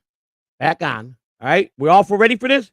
No, I know it's paused. Hang on. Give me a minute. And when I put up Ray's picture, Here we go. we were talking about that today, Mama. Here we go. Watch what he does. You can't even make this shit up. If you told a guy to draw a weird picture of like of a dick, he wouldn't even do that. So you can't even make this shit up. So just enjoy it, I guess. There you go. While He we looked at have the phone. it. He looked at the phone. Mike Jones, thank you. I like Watch, cum. Me and watch, Chad watch, like cum. watch. So He'll grab the We phone like now. Watch. cum. Yeah, we know Chad loves cum. There it is, We heard his boys. son Whoa. stories. We heard his son stories. we're doing a thing about He denied the call. the Shuli. Yeah, this is a Shuli Network burn. Am I no, lying? Iggy and the sauna. Or am I telling John the truth? Mac, Huh? John Mac Huh? 86. Are we just gonna gloss over There that it page is. about totally A rat that he is. He won't take my call. And Mr. Kill Everything don't like me. He don't want to ruin it. Unpause your snipes, Summy. I'm pausing the stream. I'm done with him. I just wanted to prove a point. I want to see. You see that? Better go live on YouTube. I'm live on YouTube. What are you talking about? Unpause your snipe dummy. I didn't pause nothing. What are you talking about? I did. It called. You saw it. Or you guys thought I had to pause. You got to pause it every so long when you're doing it. You got to talk over it, or they could cause you problems. I did it the right way. I'm not dumb. He took a picture of his Snapchat. No, he did not. He did not. No, he did not. He did not. Listen, I just told you. Watch. I'm going to call. He's going to look at his phone. It was me. He does it all the time. I can ring him sometimes 15 times. Only twice he's picked up the phone and said, "Great, Joe." He sees it on the phone. But if I keep doing it, he gets mad. He starts. But on Saturdays, he's feeling good and he's having that panel show and he tries it. But I'll get him. I get him sometimes. I get him frustrated. I owe it to him because he treats me sometimes like a garbage, like I'm garbage. Anyhow, what was I saying? So I want to tell a story. I started to tell you guys about the great story about Jeremy Gonzalez back in when he was with me in Oklahoma. He was a former Cubs prospect who got injured and had the surgery, and Oscar Acosta became the pitching coordinator for the Rangers and swore that he was healthy and that he'd be a great pitcher for the Rangers. He wanted to get him an invite to spring training. He went to the invite.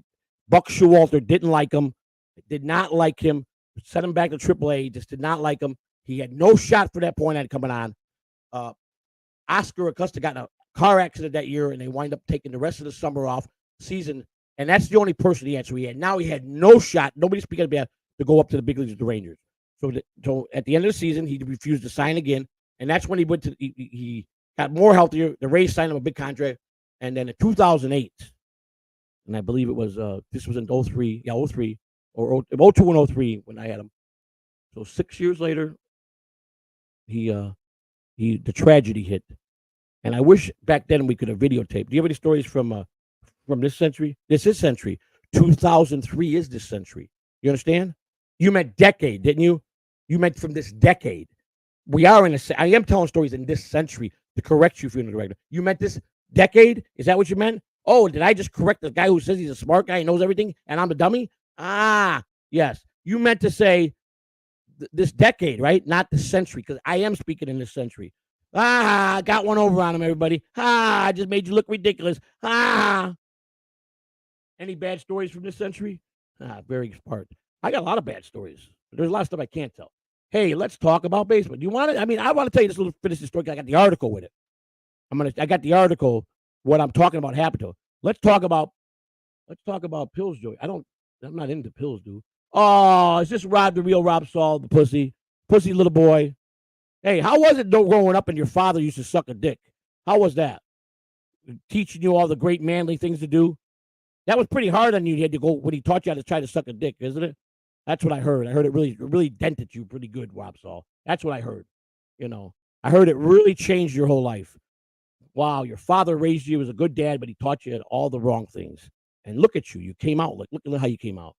Which pills does Joey? Never. I don't pop. That's not my forte, buddy. I don't like pills. I don't like stuff that sedates you. I like drugs that kept you up and pepped, And I'm grateful for all the experiences that I had that tore my life apart, because it made me be humble, realized all the wrong and how I was tearing my body up, and to be clean and to talk about it and not be embarrassed, I think is a big accomplishment. That's the first thing when you 12 part of 12. First of all, being apologetic to anybody you've done wrong to. Second of all, to be able to accept it and move on and to learn from it, I do that very well. To talk about it, not be afraid to in meetings. I do that. I do it on public here because there's nothing you can do to me or say about my addiction that I'm embarrassed about, because now I'm going to help people. So don't gabbish Joey. Makes you look gay yourself. Really? I'm not gay bashing. I don't gay bash. I don't stereotype. I don't talk bad about blacks. I don't talk bad about Oriental people. I don't talk about Japanese people. I don't. In the old days I did. We had nicknames for different races, but I don't, I'm not prejudiced and I'm not bashing. I've been to gay pride and I went to those parades. I've been out there. I'm not in the parade, but I watched them do their parade. I've done out there in certain times, not many years ago, just curious of what they do. I don't care I don't care who they love or who they sleep with. I don't care. It ain't my business. If they're happy and they're loved, I don't care. More power to them. Not for me, but I respect them. I respect if they're in love with somebody and they get married and that's the love of their life. And I don't care if it's a man. I don't care. I'm proud to say that I'm on their corner if that makes them happy. I don't like people bashing stuff like that. It's wrong. But people can do what they want. Don't hate on it. You know? Is it okay? I heard that. Orient. What do we call it? If a Japanese and Chinese and Vietnamese, they're Orientals, right? So what's the correct term then? Because I'm not up on a lot of the correct terms. I thought Oriental was being respectful. I don't know. I'm a WAP. People call me a WAP. You know, I don't get offended. You know, I'm just saying. People of different races and countries. YouTube, I'm trying to explain this. If I use that term, the O word, not a swear word, and it is now not a term you should use, a slang, I correct myself. I don't go and say F word. You said gay bash. Is gay the proper term or not? Homosexual? I don't know. I think gay is a polite way to say it. Asian. Okay. So okay, I'm sorry. Asian. In my day, we used the O word. It is called Asian, dummy. I am a dummy because I allow you to stay in my chat room. That's why it makes me dumb. Dirty knees, we all know. That's right. You remember how it was? You get what I'm saying. That's all. My era, that was okay. You know? We used to call a Puerto Rican an S word. You know what I'm going? They were okay with that. They said it themselves. You know, things have changed. I get it. I'm not up on all this other stuff. You know. Oh, but I do want to talk about one thing real quick. Remember yesterday's stream last night? Now I played every intro I ever had except for one because I was told never to play that one because the person that made it for me was intended for me to get kicked off YouTube of something in that video that he did. And that was a long time ago, one of my nastiest troll. And he didn't. I never know. I still to this day don't know what's in there. But someone said you don't play that no more. It was for my show with the interviewing of all the people coming out of prison. And the person made me a thing. But apparently he put something in this video that would have got me eventually banned from YouTube for life. And I played it privately. I don't get it. So he was very smart. And I erased it and took it out of my system and it's gone. And I was grateful for the person that really came up and told me because he was part of that group and stepped back because he didn't like the way they were coming at me and told me he warned. That was the first thing he warned about. And that was good. And it bothered what's it because he would come on. I go, well, another defeat for me. You lose again. And he goes, I didn't lose nothing, you know. But he did. And I broke him down that way. Every time he thought he had me, it was foiled because I got people that cared that didn't like him. So that was grateful for that. But I played all my intros that were made like in Placid. Kai made music with some of them. Who else gave me some intros? Kai made some. I made some. Hackwright gave me a lot of stuff. So it was Hackwright's music. I did AI music in Suno. I woke up this morning with my stream lights with 5 music strikes. Either take them out or the videos never come back. The video never monetized. It's not a strike at the channel, but the video's gone until you repair it.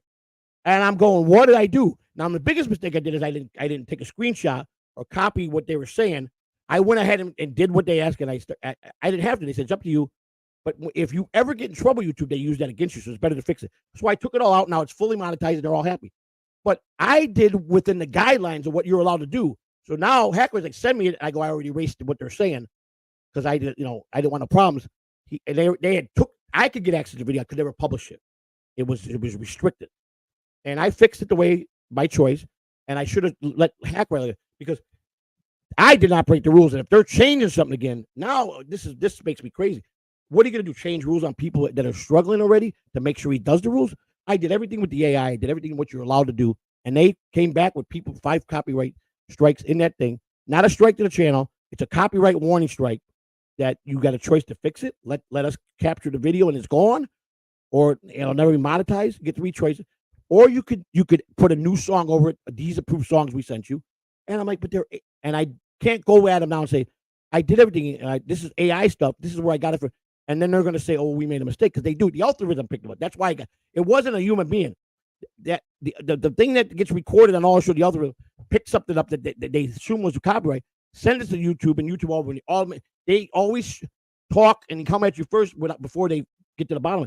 And then I've sent over 30 videos that were partially monetized on my channel over the last week. Every one of them came back fully monetized except for 2. Well, these 2 we're going to keep limited monetization because maybe Kai was talking about something that is too late to something, or I cussed too much probably on one of them. And they said, no, you're still monetized with that channel, with that show, but it's restricted in some area. But I took away a lot of the yellows because you got yellow and green and then restricted. And I got no restrictions. I got quite a few yellows I had, but now every day I've been sending in, or every other day, 15, 20 of them. And I'm almost done now. I'm getting all green, so I'm happy about it because we're doing right. We're following the guidelines. You know, I'm going to get to you, Mason. Here we go. Joey, what do you think of Lou and Jason's parting ways? Lou couldn't stop saying listen, Mason, I love you, and I know that I can see it, man. I understand that disturbs a lot of people. And Lou and Kai came over 6-8 months ago. And I didn't know there was turmoil. I didn't know them really well, but I just know that they were nice guys, and I thought we're going to be I assumed I was going to be monetized soon, and these guys were a long way, so let's bring them on so they could make a little money, and they could help us get along, get the work hours. And they were all happy. And one day I turned on the stream to watch them, and they were fighting, and Kai's trying to play an intro. He's taking his stuff out, and this was unbelievable. So I go, whoa. I go to G on the phone. I get a cupcake on the phone, and I go, oh, I don't know what's going on. I don't know how to handle this. What do I do? We have a meeting. So I said to everybody, what do we do here? Obviously, Kai made his point. He can never work with him again. It's either him or him. The other guys. So DG says, you got to keep Lou. Kai's got to go.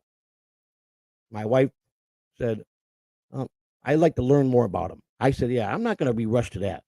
And then Mr. Big Shot, I think he said Kai stays, Lou goes. I think he did. And then I remember Cupcake. I think he was on board with Lou, I think, at the time. And I sat there and I told both of them, I got a very, very long 4-day decision to make here. I've got to learn a lot more about you guys to know. And I come to the conclusion on a business level that Kai was going to be the better person, because my goal was, if I can get myself straightened out to be right and do what I'm supposed to do on YouTube. And every time I got crazy, I would take myself out of Catalan TV and go on my rampages so it wouldn't hurt them. My wife is going to come together and be professional and do good shows. She's with the kids. She's with Spider, with whatever his name is now. And Kai is consistent, organized. He knows engineering. He's good. His wife does wonderful things. On a business aspect, I think he's got a better choice. Then Kai and I developed like a family relationship where we're like brothers, and which was wonderful that happened. So I thought I made the right choice. Now, in fairness, my opinion, I thought Lou was very talented. I thought he knows how to take a dead show and bring out the best out of you. But I also told Lou, and this is nothing I haven't said to Lou back in the day. I just felt Lou was a wild cannon like me. He had that attitude like me, and that if he got angry, he could probably hurt me more than he would help me. And not saying he would, because we got no beef, but I was the same way. Like when someone attacked me, instead of me investigate it, I would half cocked on him. And sometimes it was a third party and I was blaming the wrong person. And Lou's he's a guy that's hood like me. He tells it like it is. And I got worried trying to monetize it. It might be a bad fix. So Lou accepted that, and he light bashed me. And then he came to my rescue a few months ago, and he helped me with something. I'm very upfront with Kai about what he did. I respect Kai and Mrs. Honeybee. Kai doesn't mention his name at all. If he says something, out of respect to Mrs. Honeybee, we have nothing but respect for Mrs. Honeybee. But I think Kai's smart enough to know he trusts my judgment. He knows that I'm always thinking, Lou did me a big solid. He saved my channel when I would have been knocked because they would have got me. He gave me the upper hand. Okay. He did something that out of the kindness of his heart, not because he did it for me, because the people that were coming after me, he couldn't stand. And he wanted nothing but them as he calls, what does he call them? What's the word he uses? Clowns were done for good. That was his motive. And he also said, he said to me, I don't dislike Joey. I like Joey. He's called me his opinion that Joey sometimes is a phone because he got mad because I made a promise to him and I didn't show up for the commitment. And I squared that away. And he goes, it's all from how I am on my show. So I got worried. That's all. But do I think he was funny? Yes. Mason has been strongly terrorizing or listening to Lou and Jason because I think he's more of a Jason guy, and he's very offended by Lou dropping the N-word, which I agree with Mason. Those words shouldn't be used. And Lou, someone was yelling at Lou. I think it was Mason was yelling at him, don't talk about Kai. And he wouldn't have cocked on Mason. I'll talk about him anytime I want. And I had told Kai that Lou was finished with him. You weren't going to talk about him more. And it lasted 24 hours. And Kai pointed out to me. So I look like a jackass now. I look like an idiot because I went to Kai and said, I think Lou and I are on the same page. He's better that he moved on. He said his final word about you. Got it all of his shit. He was done. 24 hours later, someone provoked him and he went back. So, yes, I think the world of what he did. But now, what am I? I'm in the middle again. He's not doing what he said he would do. And I look ridiculous. And that's all I asked him to please just honor that. There's no sense of it to go on anymore. Kai don't bother him. Kai don't want no part of none of this. He's an organized, he does a steady show. He does great subject. He's very talented. He's great. He's my friend and my brother. But I don't agree with the N-word being dropped. And I don't know the whole story. I know Jason Bardo is trying to train himself now to be a real broadcaster. He's got a lot of great ideas. He's trying to really step his game up. He works hard. They do that Bored to Death show. We got great people. Bobby Nix. He's up here. Bobby Nix is up here. The guy is ace. Scott Fitzpatrick, great guy. Got Bubby. You got Gayota Makaimoto. He's a great guy. You got Tiff. You got my wife that goes on there. You got Kahuna. And it's not a show, but they jar together. Bobby Nix, I'd do anything in the world for him. Scott, those guys are all wonderful. And they do music. And Carter the Jib, talented and a good friend who just finished his move. He's in a nice place now. He's setting up his new studio. He's got an air conditioner. We lived in the same place for 15 years, but the landlord sold. She wouldn't fix the AC, so we had no choice. Great guy. Great ideas. He started a petition to put me and my wife in a contract that we had nothing to do about, but Mrs. C, and Dead Fool and the Lunatic Lounge rallied, and Dead Fool came and we got us great seats. We went to this wonderful concert. I shared something with my wife that I never knew she never saw. So these guys are true friends. People get on to me all the time.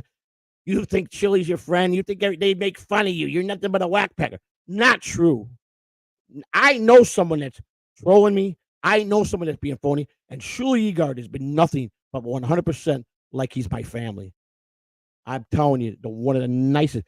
Bobby Nixon, Scott Fitzpatrick, and Jib and Kahuna, true blue guys. So we help each other. I'll say that I've learned you're only as good as the people you surround yourself with. You're only as good as the people you surround yourself with. And then practice and learning what's reality and learning what people are joking. Melton's word, just learn. It's a show. Don't let it bother you.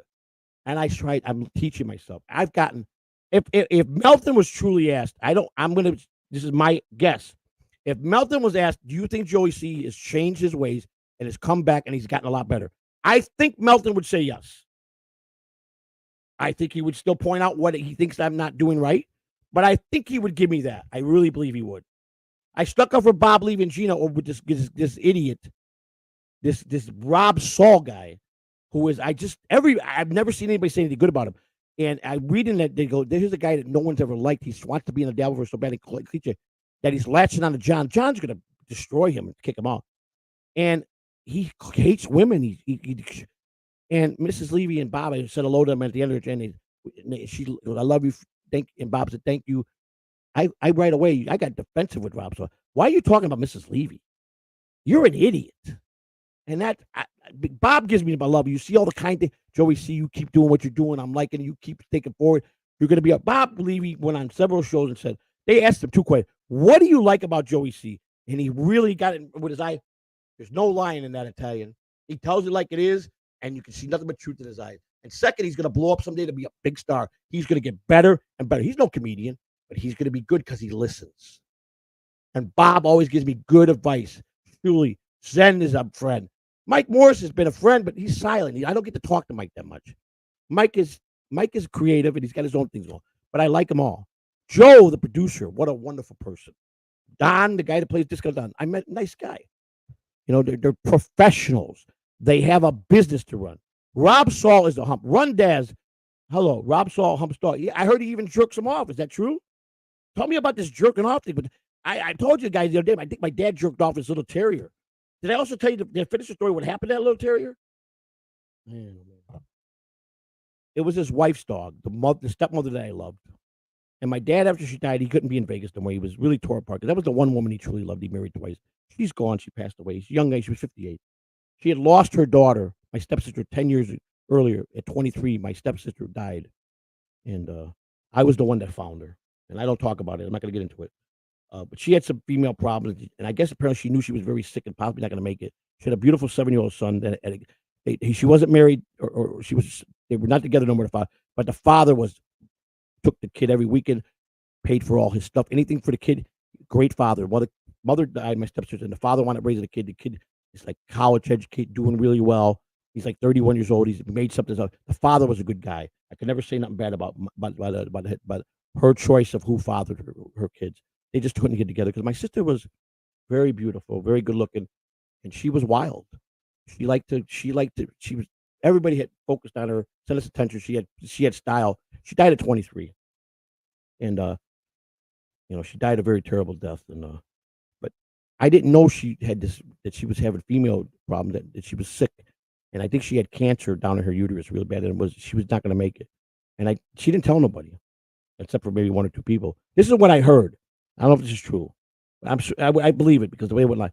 And she just started drinking herself every day, half a gallon of vodka a day, pills, cocaine. And I was over visiting her one night, and I fell asleep on the couch. I woke up the next morning, said goodbye, and she was dead. And she had overdosed.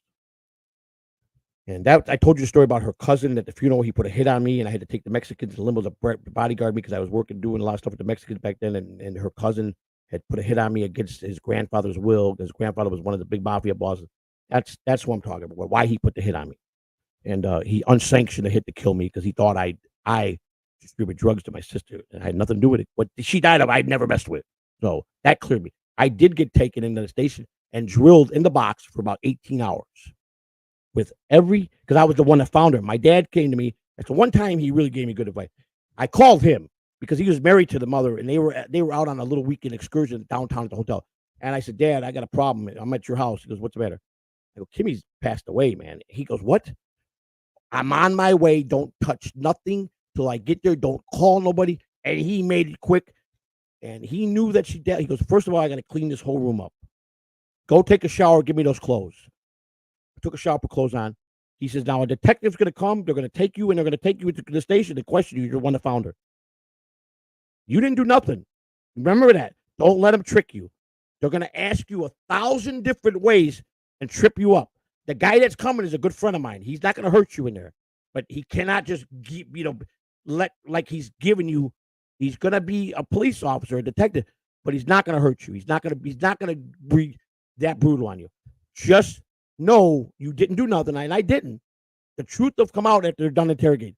Cleared me at the 18 hours. He says, you're not a suspect. You passed with flying colors. You're pretty smart. You paid attention. I didn't sweat. There was no reason to sweat.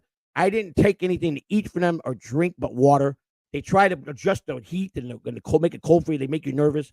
They try to get you finally to give up and say what they want you to say. That's what my father said. Don't go saying what they lead you to say, because that's what they do for convictions. That's where the dishonesty comes in. Tell the truth, answer the same way.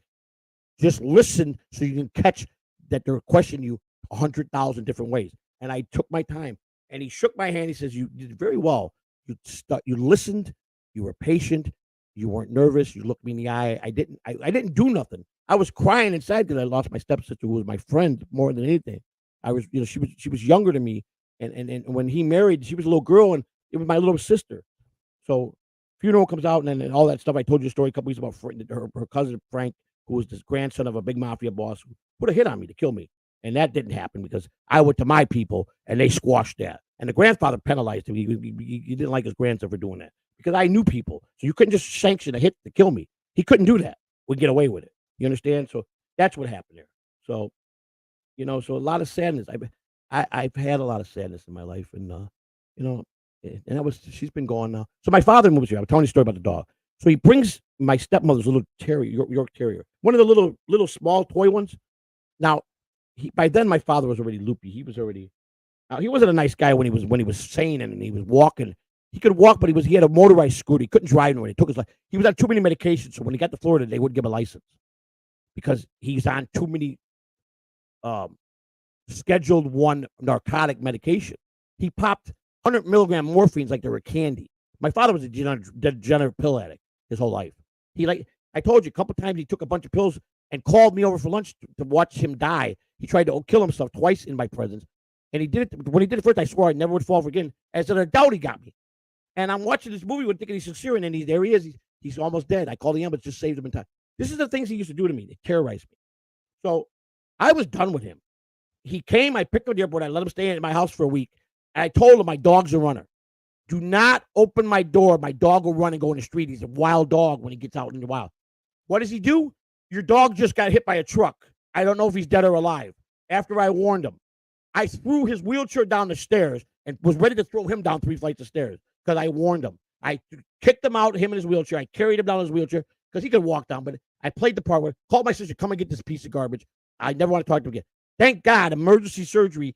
And after they got done, I asked the doctor, is he going to survive? It depends how much of a fighter he is. Next morning, he made it. And he lived another 10 years, the dog. So, strong dog. It was a mutt that I found at the Tiger Stadium. He was a puppy running around outside of Tiger Stadium in Lakeland. My son found him, my middle son. He goes, this is my new dog, and he gave him some weird name. And my son was young. He did not take care of him. So I go, you got to show that dog love. He's a puppy. So I took the dog to the clubhouse and let him run around, and players loved him. And I took over the dog, and I changed the name. And then I gave it to my family when I divorced. He stayed with my children and my ex. And that was her dog. She said it was her dog. And she had him about 10 years. He just died. She just put him to sleep a couple years ago. He was very kind of good. She had to take him to the vet. And I'm happy for it. But so my dad's got this little dog. Now he had one of those spring action dog chains that you push the button and it comes out, when you wanted the dog to get a little more walking room. So he goes across the street. He lives in downtown Palm Harbor. He's on the corner house. So he's got to come down the ramp because they came out and built him a ramp, the VA. Nice ramp so he can get out. And he's going, he's got the dog really close to him, and he's going slow. He goes, he gets his cigarettes, and he had an account there he paid every month out of his disability, and he paid the bill. So he's getting a cigarette. He's too busy wanting to smoke. He hit the release button. The dog was on the property. The dog sprung out to the street, and a semi ran it over. All that was left was paws. He calls me crying. He's holding 2 paws in his hand. I'm like, what do you want me to do? I'm like, oh, where's the dog? He goes, this is what's left of the dog, and he's crying. I said, boy, you are an idiot. I'm screaming at him. What are you calling me for? What am I going to do for you? So he goes, I got to get, and I go, listen, I took him home. I said, listen, you got problems. I told you not to walk and do other things when you got this dog and something's going to happen to it. Are you nuts at the busy street, alternate 19? He let the dog go, whoop, truck coming 50 miles. Goodbye, the little dog gone. So he goes and he wants to buy another dog like that. I'm telling you, you're not able to take care of a dog anymore. You can't drive. You're a wreck. I got all these people in the neighborhood call me saying you're not coming to pay your bills. I paid the bill. I paid the cigarette guy. What about the restaurant you go to and eat breakfast every morning? The guy says you got a $300 tab down there. I'm not paying it. Oh, I forgot about him. Okay. I call the guy. He'll be there tomorrow. He goes, look, here, you drive your little ass in your scooter. Then the sheriff's, he's on the street. And the sheriff, he's tying up traffic. He's supposed to be on the walkway. And he's doing this little motor scooter, this little wheelchair that's electric. And the people are complaining he's tying up a 1-lane major street in Florida. And the cops grab him, sir, we've told you this. And they knew him by name, Mr. Catalan. So they know I got a taxi cab. They come knocking on my door. Joe, your dad won't listen. We don't want to jam him up. He's an old guy and he's going to breakfast. I go and what are you doing causing me to have sheriffs come to my house? Do you hate me that much that you left me as a little kid? You didn't support me. You didn't help my mother. I ask you questions. You tell me that I'm nuts and to go away and don't quit crying like a baby. I pick you up at the airport. I help you get a place. You're all happy. You get a dog kill. You're blaming on me. Now you're tying up traffic. Are you doing this to torment me? Is this what you're doing? Do you hate me that much? No, I don't hate you. I go, you've never said you love me. You never gave me any compassion. You never hugged your son. You never played catch with me. Why do I care what happens to you? Why? Why am I real guilty about this? You know, you want to beat me up. I know. Go ahead. Yeah, just hit me. Go ahead. I'm broke down. Go ahead. Just slap me. Go ahead. Do so. You want to beat me up? Go ahead. He's nuts. Leave me alone. I don't want your problems. Bring them to my sister. She is your voice. Leave me alone. You're my father. I love you, but I got no respect for you. I don't want none of your problems. Leave me alone. I'm sorry you are the way you are. I made a promise to your father, my grandfather, I would never be like you. And I went to work. I go away for the summer, and I don't come back. I usually come home like every month. I didn't come home for 3 months. And I came home when I go, let's go visit your grandma, see grandpa. He only lived around the corner. He moved right by me. And I'm looking, and I thought he was in his bed, and he wasn't moving. I thought he was dead. I said, oh, my God, the prick died. I call the police. I can't get in the house. I can't find the spare keys. The cops come, they get in, they go, there's nobody in the bed. It looked like it. And then they go, wait a minute. We remember this guy. Oh, he's in the nut house.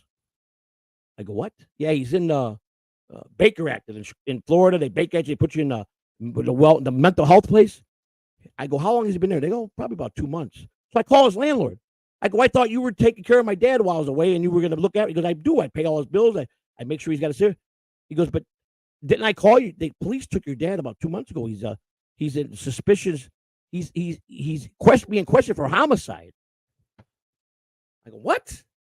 You remember because he put it in. He goes, remember the lady I had living in, that I built the extra room and put her a private bathroom for her, and she had the refrigerator with the lock on it because he was eating so much food and he was always complaining he had no food in the house because he was getting purposely just. So she gives him his meals at a certain time, and she makes sure he gets down to the restaurant when he wants to go and gets his cigarettes. And she's been real good. They found her dead on the couch this morning, or that day in the morning. And your dad, they went to him and then they go, and then they went in and they were doing a wellness check. First of all, they come and check, and then they found that it was a homicide. They didn't know if it was a homicide. They suspected that this might be foul play. They see all my dad's medications, the morphine, but everything's got a label from a pharmacy currently in Las Vegas. All right. So his doctor that he knew, my dad had a Bible, the book of medications on the side of his bed. He could tell you anything about, he was a junkie. So he could tell you what mix he wanted. And he had a doctor like Elvis Presley and all those rock and roll people in his pocket that would make anything he wants. They were mailing Schedule 1 narcotics overnight to him from Las Vegas to Florida, which is a felony. So the sheriffs immediately investigated that doctor, got it to Las Vegas and the feds involved. I think the doctor might have lost his license and went to prison. My dad had no more medication. They put him in a loony bin until they sorted this out. They didn't have proof, but they knew he couldn't take care of himself, and nobody was there because the lady was obvious. They tried, and she's dead. Well, she come out, she overdosed. But here's my question. I go, what was his position? He said, sir, all he kept saying, this is all we can get out of your father, was, Deborah dead. And he rolled and go like this. Deborah dead. No more Deborah. Deborah dead. Now, me knowing what kind of man he was, and he's like when a president's got to cover up something because the government's going to be in trouble, and they sacrifice thousands of people. They don't care who they take out. Well, he's kind of that same way. If someone's a threat to him, he very good at that. He knew medicines. He knew drugs. I'm thinking in my head, oh my God, he hot dosed this bitch. I have almost he's dead now, so I don't care. I'm almost 99.5% sure he hot dosed her and killed her. And the reason was he caught her going in his wallet to steal his debit card. And he didn't yell. He watched out of his eye, waited till she was asleep, probably went there and jammed a needle in her arm and hot dosed her. And she probably died peacefully in her sleep. That's my theory. That's only a theory. It's just all in comedy, satire. I'm telling you. If you get my drift. That's what happened. I go to the loony bin to visit him. I asked the doctor, is he being held? Nope. The police said he's cleared, but he needs to be in here. He needs someone to take care of him. So I go, I talk, I bring him back.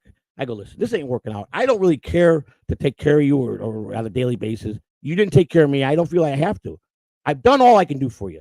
If you let me put you in a nice nursing home, you make enough money a month with your pension and everything, or your disability or whatever you got, that the state will take your money. I'll sign you over to the state. They'll care for you. And he goes, don't do this to me.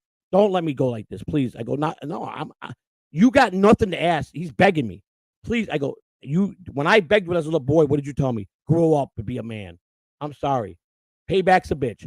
It's either there or leave me alone. So I get him into a nursing home right 2 blocks from his house. And I go visit him quite a bit. And I tell you what. They don't treat people like humans there. He was covered in piss. They were taking his check. They were supposed to let people smoke there. They weren't buying his cigarettes. He's stealing other cigarettes from other people in there. He's around people that are senile, that didn't know what they were doing, walking around naked.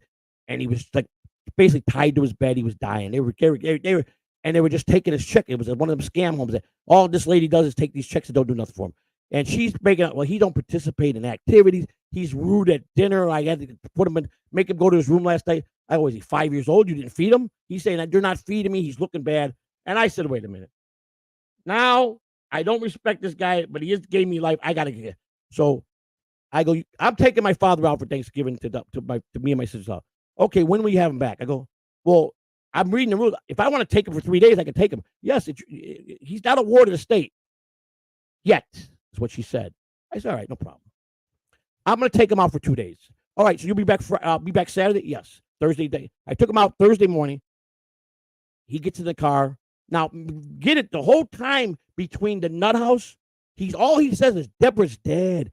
And he winks at me in the car like this. He says, it's about motherfucking time you sprung my ass. Like he was normal. And I said, you son of a bitch. I knew you were fucking fronting. I knew it. Because this is what he did. He waited till we got away and he turned to me, you son of a bitch bastard. He said, you fucking made me sit through all this like hell. He goes, when are you going to start listening to me? This is why you got what you got.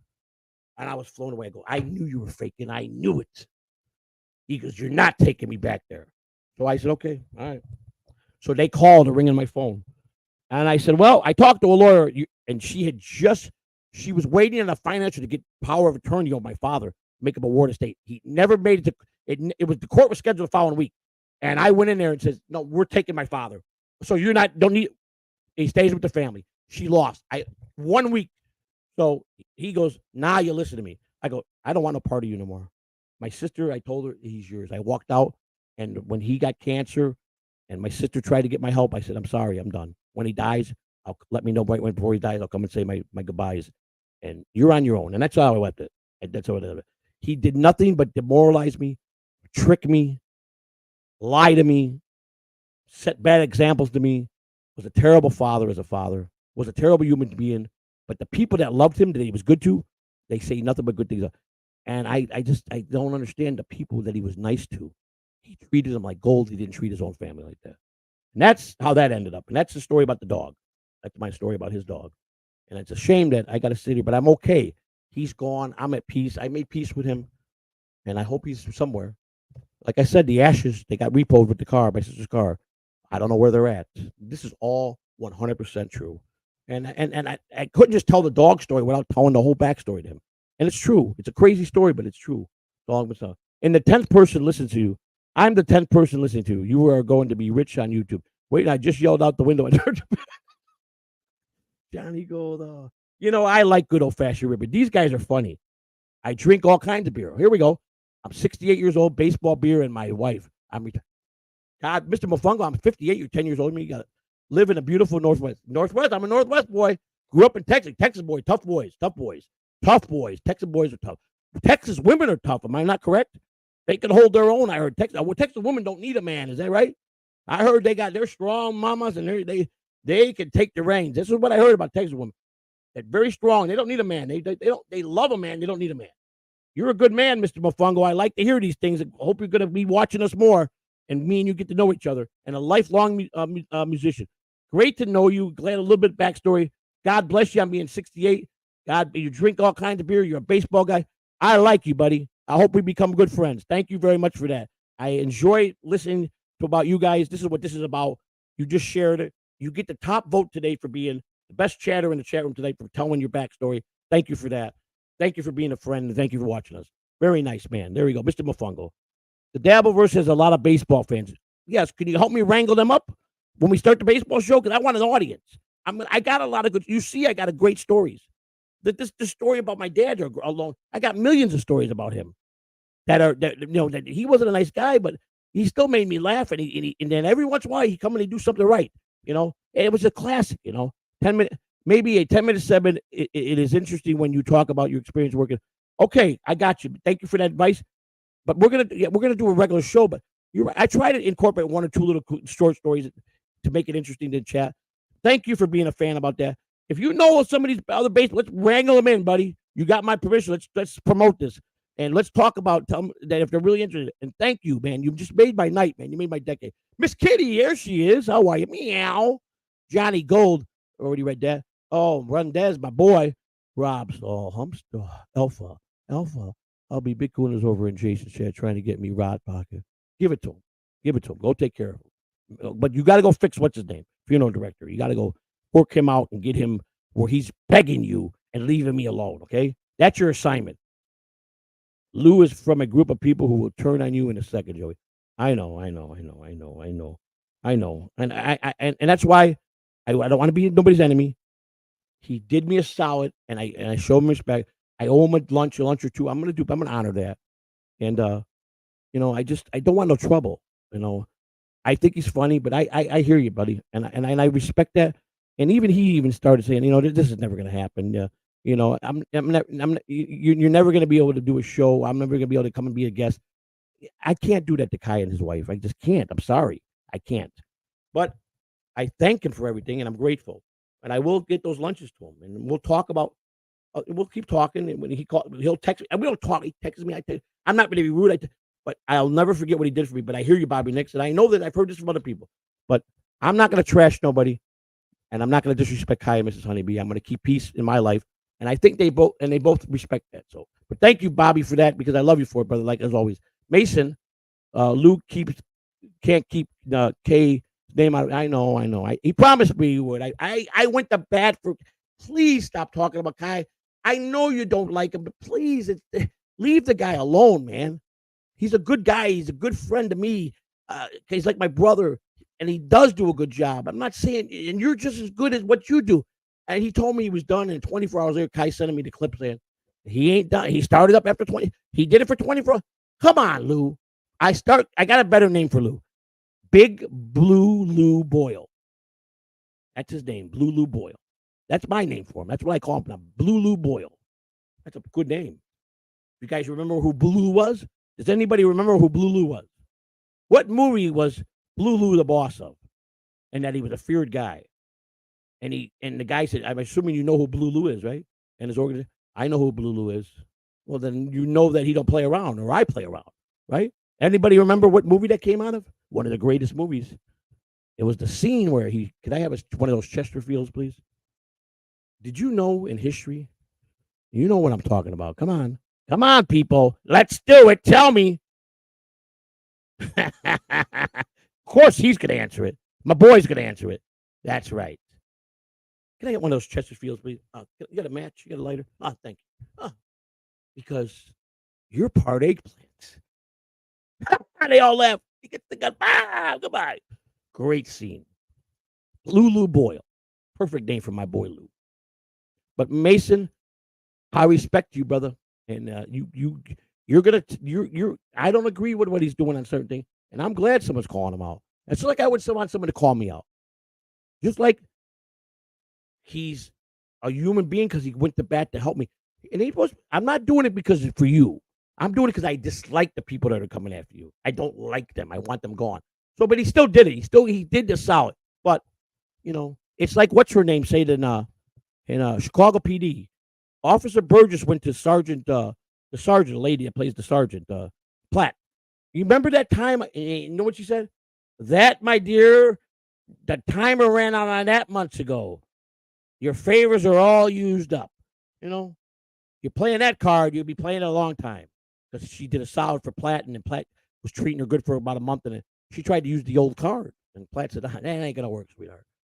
I'm not saying that. I'm just making an example. Don't forget, Tulsa King's coming out. And I might be doing a show about Tulsa King, and I'm going to have a special guest, a partner. And I'm not going to talk about who that is. And I can't. It's a secret. You'll be known in September who it's going to be. We're going to do a show on Tulsa King. That's right, a great show. Starting second season, September 15th. You got to watch it. Let me tell you something. A lot of people used to dislike Sylvester Stallone. And he wasn't an actor. He was a tough guy that did Rocky, and he played those parts perfect. But he didn't have really a lot of acting skills. He did when he started making $20 million a picture, and it really came in. He could do anything. Any action movie. A guy, he didn't speak well. He sounded, that was because he had an accident. You know that, right? Why he's got that voice and the lisp and all that. Yeah, he had some kind of accident, and it wound up working in his favor. Everybody wants him now. He's one of the prominent actors, even at his age. Works out. He does positive little videos on YouTube every once in a while. Comes up from his yard.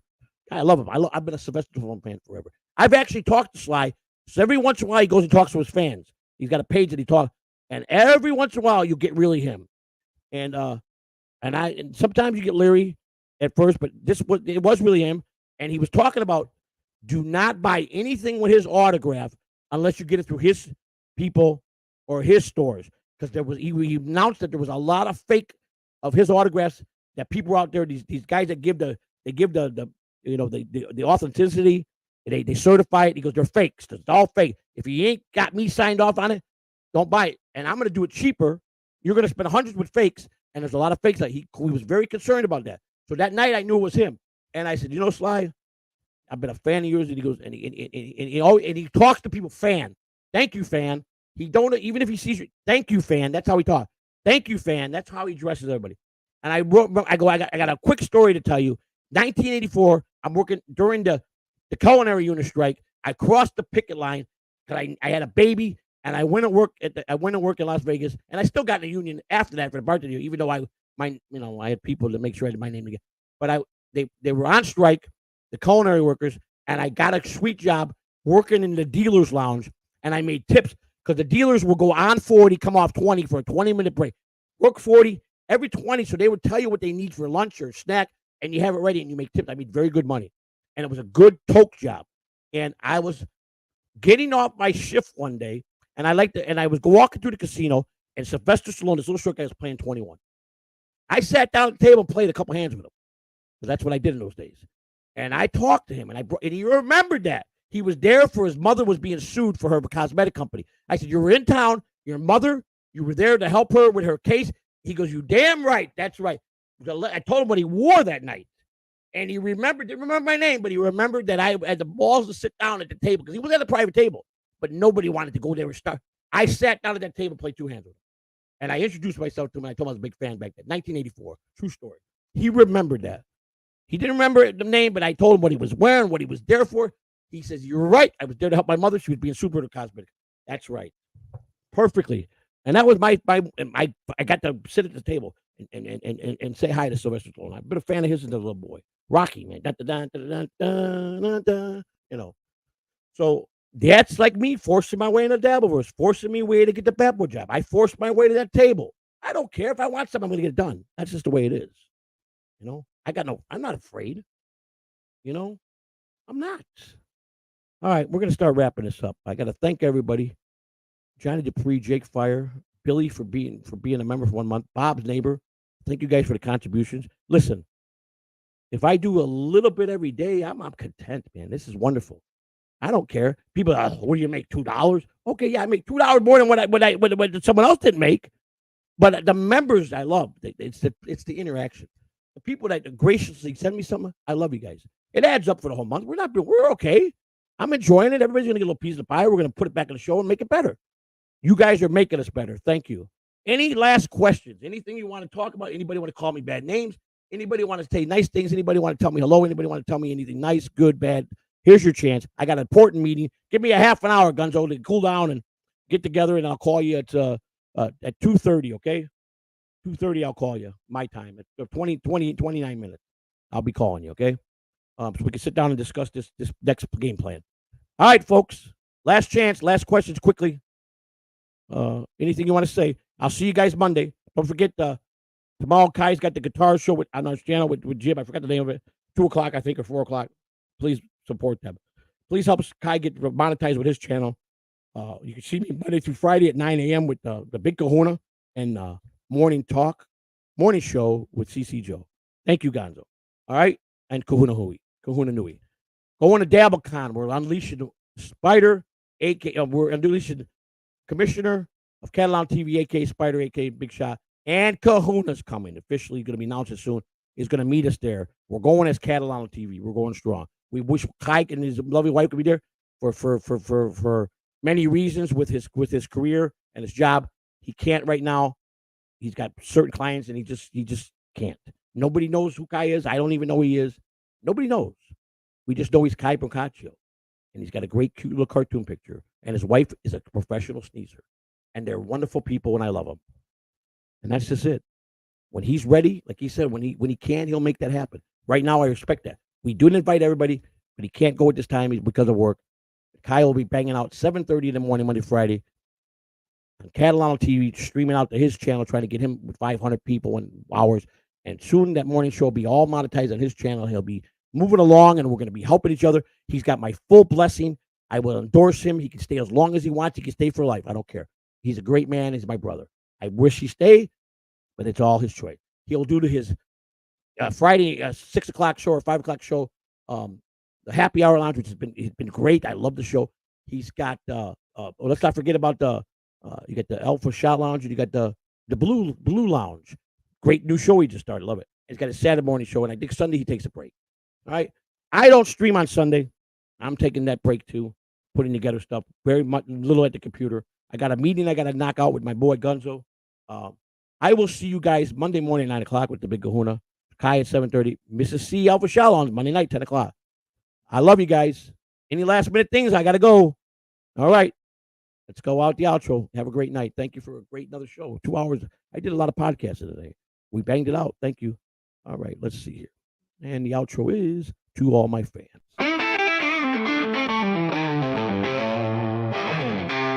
Joey C and Honey C watch the TV screen. Kai and Spider laughing loud, making quite a scene. Honey Bee, she sneezes, laughter